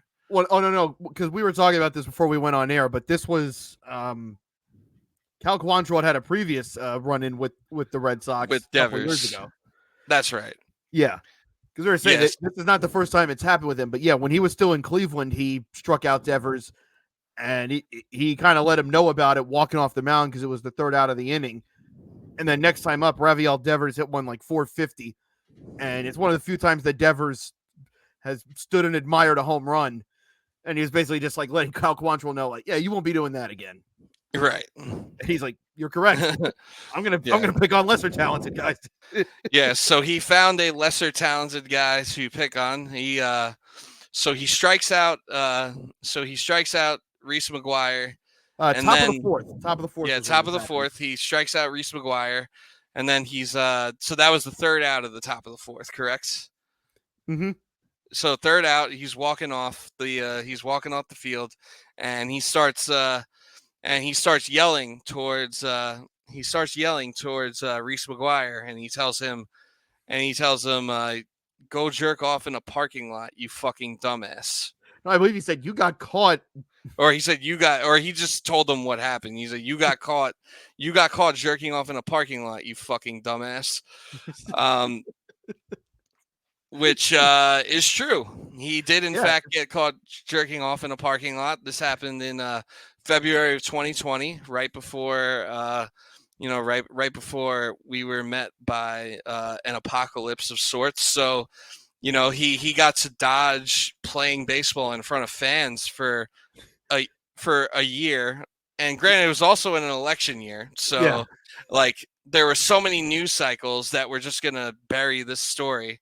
He's baseball Gary Condit. Yeah, that he got caught jacking it in a parking lot.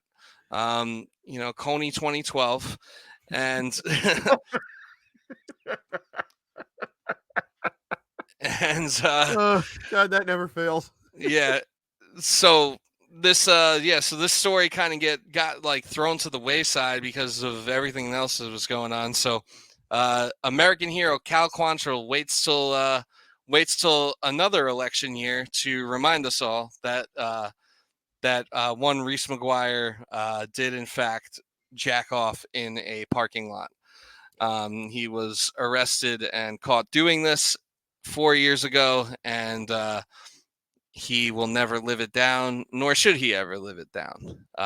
You're an athlete. You have millions of dollars. I'm sure you have a beautiful home where you can go home and jack off. You could probably have like access to probably better porn than most of the community, like most civilians do. Like there's just really no reason to be doing that.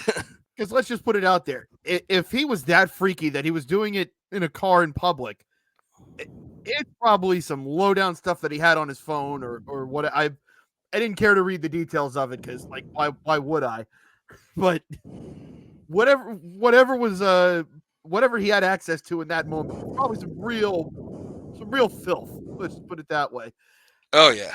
I should point out, Chris, the Red Sox are home until next Friday. They have back-to-back home series. Yeah, one of them's against the Yankees. We're both moving on from the Subway Series onto our real most hated rivals. So they go to Tech. The Boston goes to Texas next weekend. That's their next road series. I am putting the challenge out there to Ranger fans. If not one of you, out of 50,000 people, so it's 150,000 people are going to be in that stadium for over 3 days. If not one person has a sign that says Reese has a weird case, why is he around? You failed. Yeah, or something to that degree, like some sort of you know, maybe like a Fat McGuire sign or something. Just anything to anything that just keeps the attention on that. I think would be great. Just stay in Reese McGuire's head as much as I, you know. I remember now that I think it might have been the first year after that when fans were allowed back in. I forget where he was Yep. playing at the time, but the Braves organist played "Beat It" as he was walking to the That's unreal. plate. Golly. That's like that's a little more that might be a little more subtle. Like Yeah. maybe he might not have even known that And there's a certain select if you know crowd in the stadium, but their ears immediately went up like, hey, wait a minute. hey.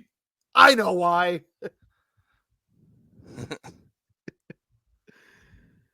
Yeah, Yeah. no matter no matter how bad a week any of you that are watching or listening to this, no matter how bad your week you think you're having, your laundry didn't get aired in public, and then everyone could lip read it on TV. So Yeah. there's And that. then yep, and then that did lead to a benches clearing brawl meeting of the minds of sorts. That people had to be separated. So Cal Quantrill, he said this, and then Reese McGuire decided he wanted to smoke. Like I think if like someone, if someone called me out for that, I think I would just pretend I didn't hear them. I don't think I'd be like, oh, what the fuck did you just say? Like, so everyone can hear it again. And then I have to like have some awkward conversations with my teammates who may or may not know what happens. Obviously this story has been somewhat swept under the rug. Like I don't know how much the other people in that locker room know about this, considering it happened, and then COVID happened, and a new president was elected, and then they didn't play in front of baseball fans for another year. So then you have to have that awkward conversation. So I think I probably would have handled it differently. I think if I'm Reese McGuire, I'm just taking my walk back to the dugout, and just There's really two lanes, and they both involve fisticuffs, but you either got to handle that right then and there, so that everyone sees it. Like, okay, yeah, he said that, and we caught it on camera, but we all saw what you did right after. There's that. Or you take the Kevin Garnett, Honey Nut Cheerios route, or the Carmelo route after that, which is you go find him afterwards and you let him know. But yep, yeah, find him at the bus. Yeah, you can't have it just be a bunch of pushing and shoving. Like, hey, look, if fans are going to yell that at me, I can't control that. If the organist wants to play something, I can't do anything about that. But if you're going to say something to me on the field, I don't even care if it's a factual on record. You're not going to get these jokes off and people are going to laugh about it. Like, you're going to know. So I wonder if in that moment when the organist played "Just Beat It," I wonder if he caught on, like, that they were like making fun of that situation with him, or did it just totally go over his head? Like, oh, the organist really likes Michael Jackson. or did it catch him like 3 innings later? He's like, hey, wait a minute. What? That's son of a bitch. I didn't ask them to play my. Like, we're on the road. Yeah, that's not my walk-up song. Oh man. So yeah, that was no matter, yeah, if you're a Yankee fan, or whatever you have going on in your life, at least you're not Reese McGuire at the moment. Yeah. At least not everyone's remembering what you did in a parking lot 4 years ago. But moving on to our final topic of the program, we were going to discuss this last week, but went a little too long. So we will discuss it now, even though we are kind of going long now. But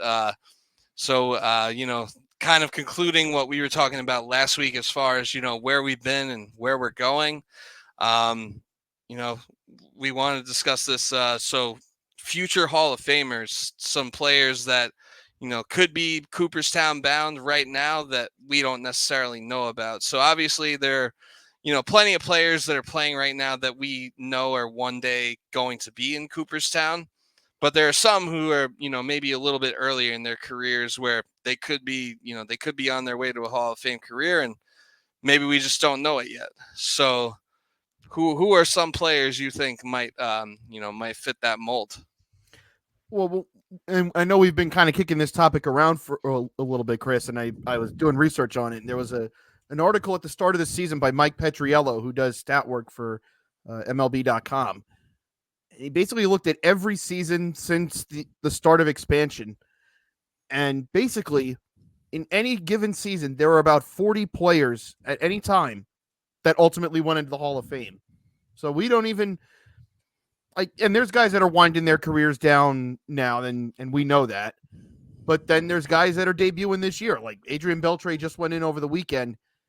He debuted in 1998 at 19 years old. Now, he didn't play like a Hall of Famer for those first 2 or 3 years. So you could have gone to a Dodger game in 2000, saw Adrian Beltre, and you didn't even know at the time that you were seeing that. And, like Skeens debuted this year, or Jackson Churio, or I could even say I saw Jacob deGrom in 2014. I thought he was nice. I'm like, okay, there's a guy in our rotation for the future. Did I think he would turn into the pitcher that he ultimately became? Out of all the guys that the Mets had at that point, I did not think he was going to be the one with a future Hall of Fame shot. So you just never know. But what was interesting to me, and where it really started for me, was someone pointed out, yeah, DeGrom had these type around them.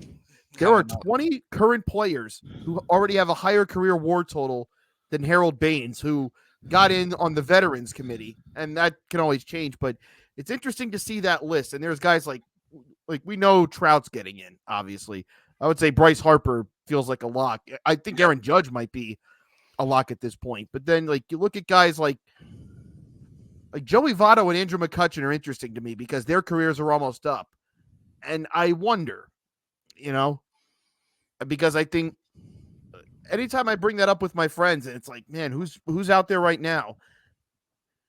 Joey Votto to me kind of feels like he should be, because the way we discuss hitting and how much walks became a part of the game, that the whole discussion around on base percentage kind of changed because of him. And also one of the best hitters of the past 30 years. Andrew McCutchen, one of the most skilled players of the 21st century. And I think it matters that he played in Pittsburgh, in that Pittsburgh is one of the original baseball cities in the sport. Mm-hmm. And for the past 30 years, the one time they've been really good, he was the reason. He won an MVP there. He's beloved. I feel like that matters. And then you look at a Christian Yelich. And man, if he hadn't been affected by injuries for 3 seasons, boy, he'd be right there. Dude, he just got shut down with another injury today. Yeah. I think they're saying that it could be I think they said season-ending, or possibly he might even be career-ending back surgery that he might need. And he just hit. I think he just entered the 200-200 club, I think this month, and that's a pretty rare. But I would look at Jose Altuve. The only discussion for him is going to be, does he go in first ballot, or is his penance for being the face of that Astro team being, well, yeah, we know you were good. We know you were good before that, and we're going to assume that you stopped after 2019. You've been good since. But you're the most famous player on that team. You're not going to go in on the first ballot. This is your punishment. So that'll be interesting. I think all those guys, if Bregman runs up enough numbers, Carlos Correa, although that looks less and less likely given the past 2 seasons. Yeah, he's had a bit of a resurgence this year, but probably not enough to propel him back to Hall of Fame status. But Yeah, I mean, I would say I think Altuve is a lock, even despite the cheating stuff. I don't think that I think that the players were I think the play the fact that the players were basically given immunity from that whole thing. Right. I think that might translate into the baseball writers and the Hall of Fame, and like I think when it comes to the baseball writers and the people that vote on it, there and who knows how that committee could look once Jose Altuve's career is actually over and he's actually eligible. A lot could change between now and then potentially, but at the same time, I feel like he'll probably get the same immunity. And yeah, like Correa, he not only did he kind of fall off after that, but he also is kind of like he was kind of dickish to the media after that whole thing and Yeah. dickish to the fans. And I think that like I think that when it comes to baseball writers, whether it's right or wrong, that perception and sort of things like that matters. But Jose Altuve's never really been like an asshole to the media or anything like that. So I Like he don't just had really. that one awkward apology. That really was it. Yeah, exactly. So I think he still gets in. And quite frankly, as much as I don't like him, I think he still deserves to get in. Yeah, and it's also you can look at it like if we assume that started in 2017, well, he was good before that. And if we assume they stopped after everything blew up in 2019, he's still been good since then. So it wasn't that he was just a product of that. Like he was good on his own anyway. Right. Um, Another name that'll be interesting that I kind of think is more of a lock than most people would think. And if he just keeps doing these numbers, Jose Ramirez, I don't know if he's at 200 yet, but he's got to be close if he isn't. If Jose Ramirez just does this for another 3 or 4 years, he's got to be in there.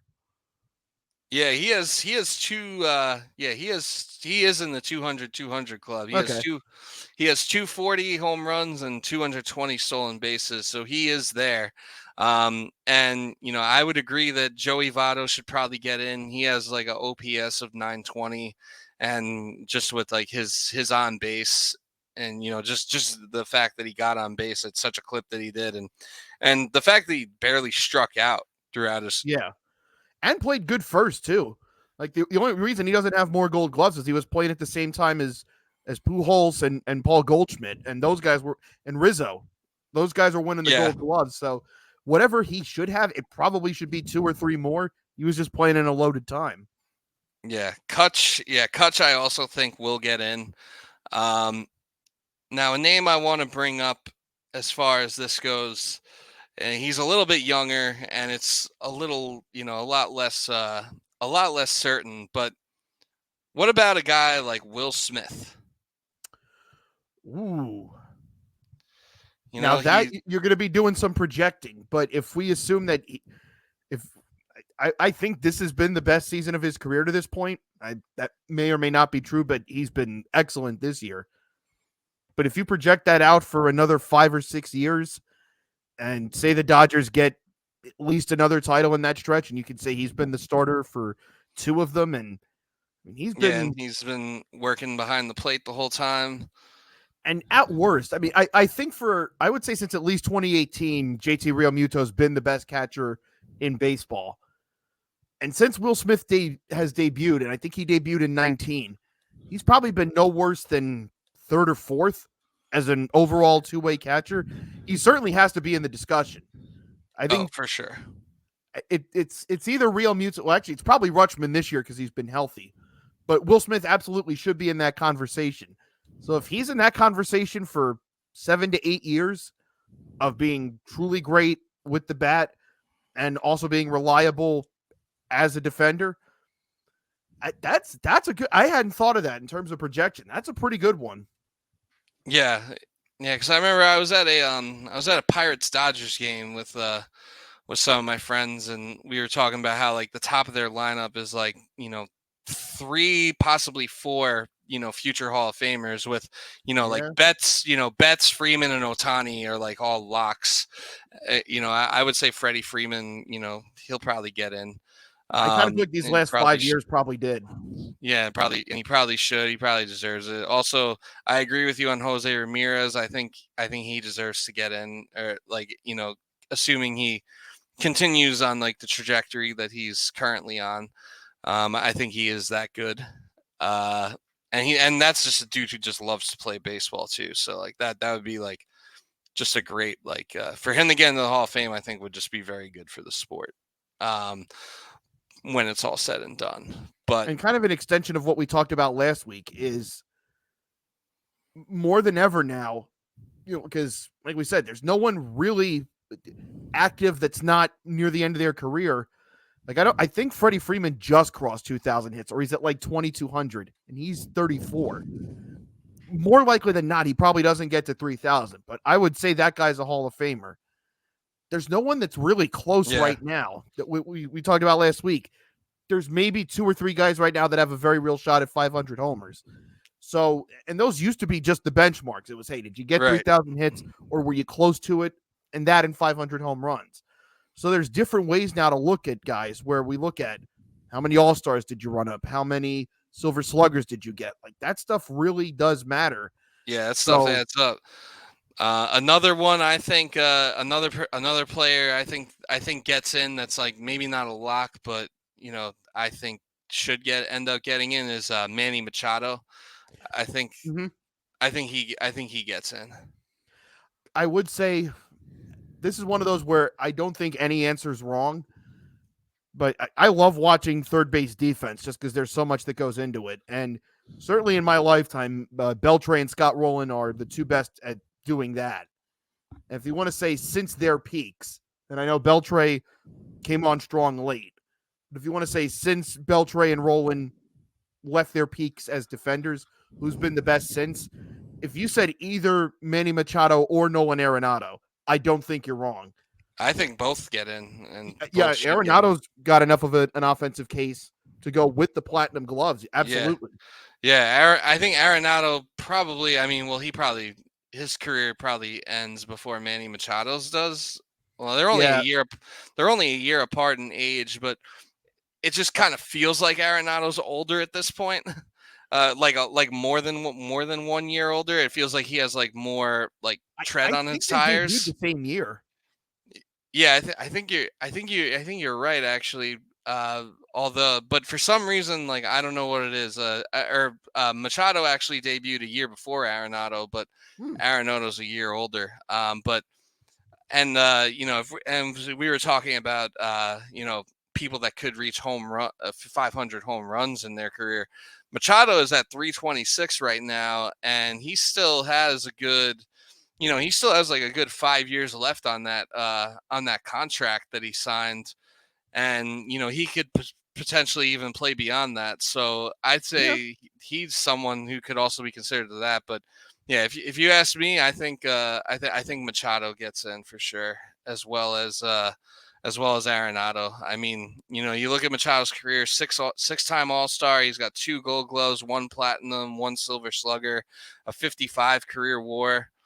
I think that I think that that's good enough. I do think with Manny, like it is possible that he gets to 500 home runs. I do wonder though, with some of the other guys that are close, like you see the natural power where like Bryce to me, I think they're right around the same range in terms of total. Bryce, I could absolutely see doing it because he's always had the natural power. I could see Machado becoming a 20 to 25 home run hitter type, but still being Mhm. someone that hits, 280, 290. It's okay. Maybe he's not going to hit the ball out of the park with the regularity that he did at his peak, but he's still going to be a good hitter that brings value to the team, and he'd be all right with that. I think there's some guys that when they lose their power, they lose all their value as a hitter. I don't think Machado's one of those. I think he's so well built as a hitter that he could hit 20 and he's not going to try to chase that. Like he's not going to try to get 35 every year. He just has such a well-built resume as a hitter and with his physique now that he can do that. But I don't think Yeah, his whole game is predicated on that. yeah, it's definitely not like what he's mainly known for. Although, if I go to enough games that Manny Machado plays in, he'll probably get there because I feel like I've been to a few games in which I've seen Machado home run in person at least 3 times out of like I don't know, maybe I've probably seen him play at least 4 or 5 times, and he's homered at least 3 of those times. So if I keep going to games, he'll probably get there. But I mean, all kidding aside, he probably. I think if he just plays long enough, he'll just get there. Because like you said, it's not necessarily what he's going for or what his game's based on, but it is. But he does have enough pop and he's like within somewhat of striking distance. So And as we mentioned last time on the show, we were talking about the milestones for pitchers. It's going to be harder to judge starting pitchers going forward yep, because it used to be, well, did you get 300 wins or 3,000 strikeouts, or were you at least close? Well, as we discussed, no one, like 250 might not be a number that gets reached anytime soon. We mentioned yeah, Jacob deGrom as a very real Hall case, and he hasn't hit 100. He might not even get there. So the fact that starters don't go as deep now, or don't qualify, you don't see a lot of 20-game winners anymore. So there's right. going to have to be new ways to figure out. There's still great Hall of Fame starting caliber pitchers, like Zach Wheeler's building a case right now. Aaron Nola's building a case right now. I would look at someone like Logan Webb potentially with the Yeah, Giants. So I far, mean, looking pretty good. we mentioned him before, but Tariq Skubal could be on his Yeah. way. So there's got to be new ways, and I know you had mentioned that potentially strikeouts per nine, or like strikeout percentage, but Yeah, I know and like some hits per people nine. don't or are going to be very chafed at looking at analytics. But if we're going to see starters only going 5-6 innings and they're not going to run up 20 wins, they're still a valuable part of the game. There's a reason why they're still in demand, and they always will be. So if they're going to be a part of the game, there are going to be Hall of Fame caliber starting pitchers. They still exist. We've just got to find new ways to define what exactly Yeah, makes that. yeah, new ways to evaluate or quantify it, because a lot of the benchmarks of the past don't really suffice in the in the modern game. But yeah, unless you have any other players that you think might have a case that we're forgetting about, I think we are going to wrap up the show now. So I think we've covered just about all the players aside from the ones that are locks. I feel like we've discussed a lot of the players that you could see ending up in Cooperstown, like when their careers are over. There's a lot of projecting and a lot that can change between now and then, but it's always fun to, it's always fun to think about, because before you know it, another 10 years goes by, and the picture will be much clearer. It'll be fun to like dig up this podcast in like an Yeah. archives, like in the next decade. But yeah, this has been a lot of fun. This has been episode 9 of Black Diamond Podcast. Thank you all for hanging with us. Make sure you're following our socials below at MIPod69 and at AscensionPodNW on Twitter. You can follow Jerry at Jerry's Just Talking on Twitter, and Jerry's Just Living on IG, and Jerry's Just Jerrying. Uh, and yeah, you can follow me as well at Meta World Beast with some numbers in there on Twitter, or you can follow me at Ocean Parkway Body Pileup on Instagram with a 0 instead of an O. So that about does it. Make sure you subscribe to our YouTube channels, subscribe to the Black Diamond channel, subscribe to Middle Initial Podcast. Stay inspired by 69. Peace.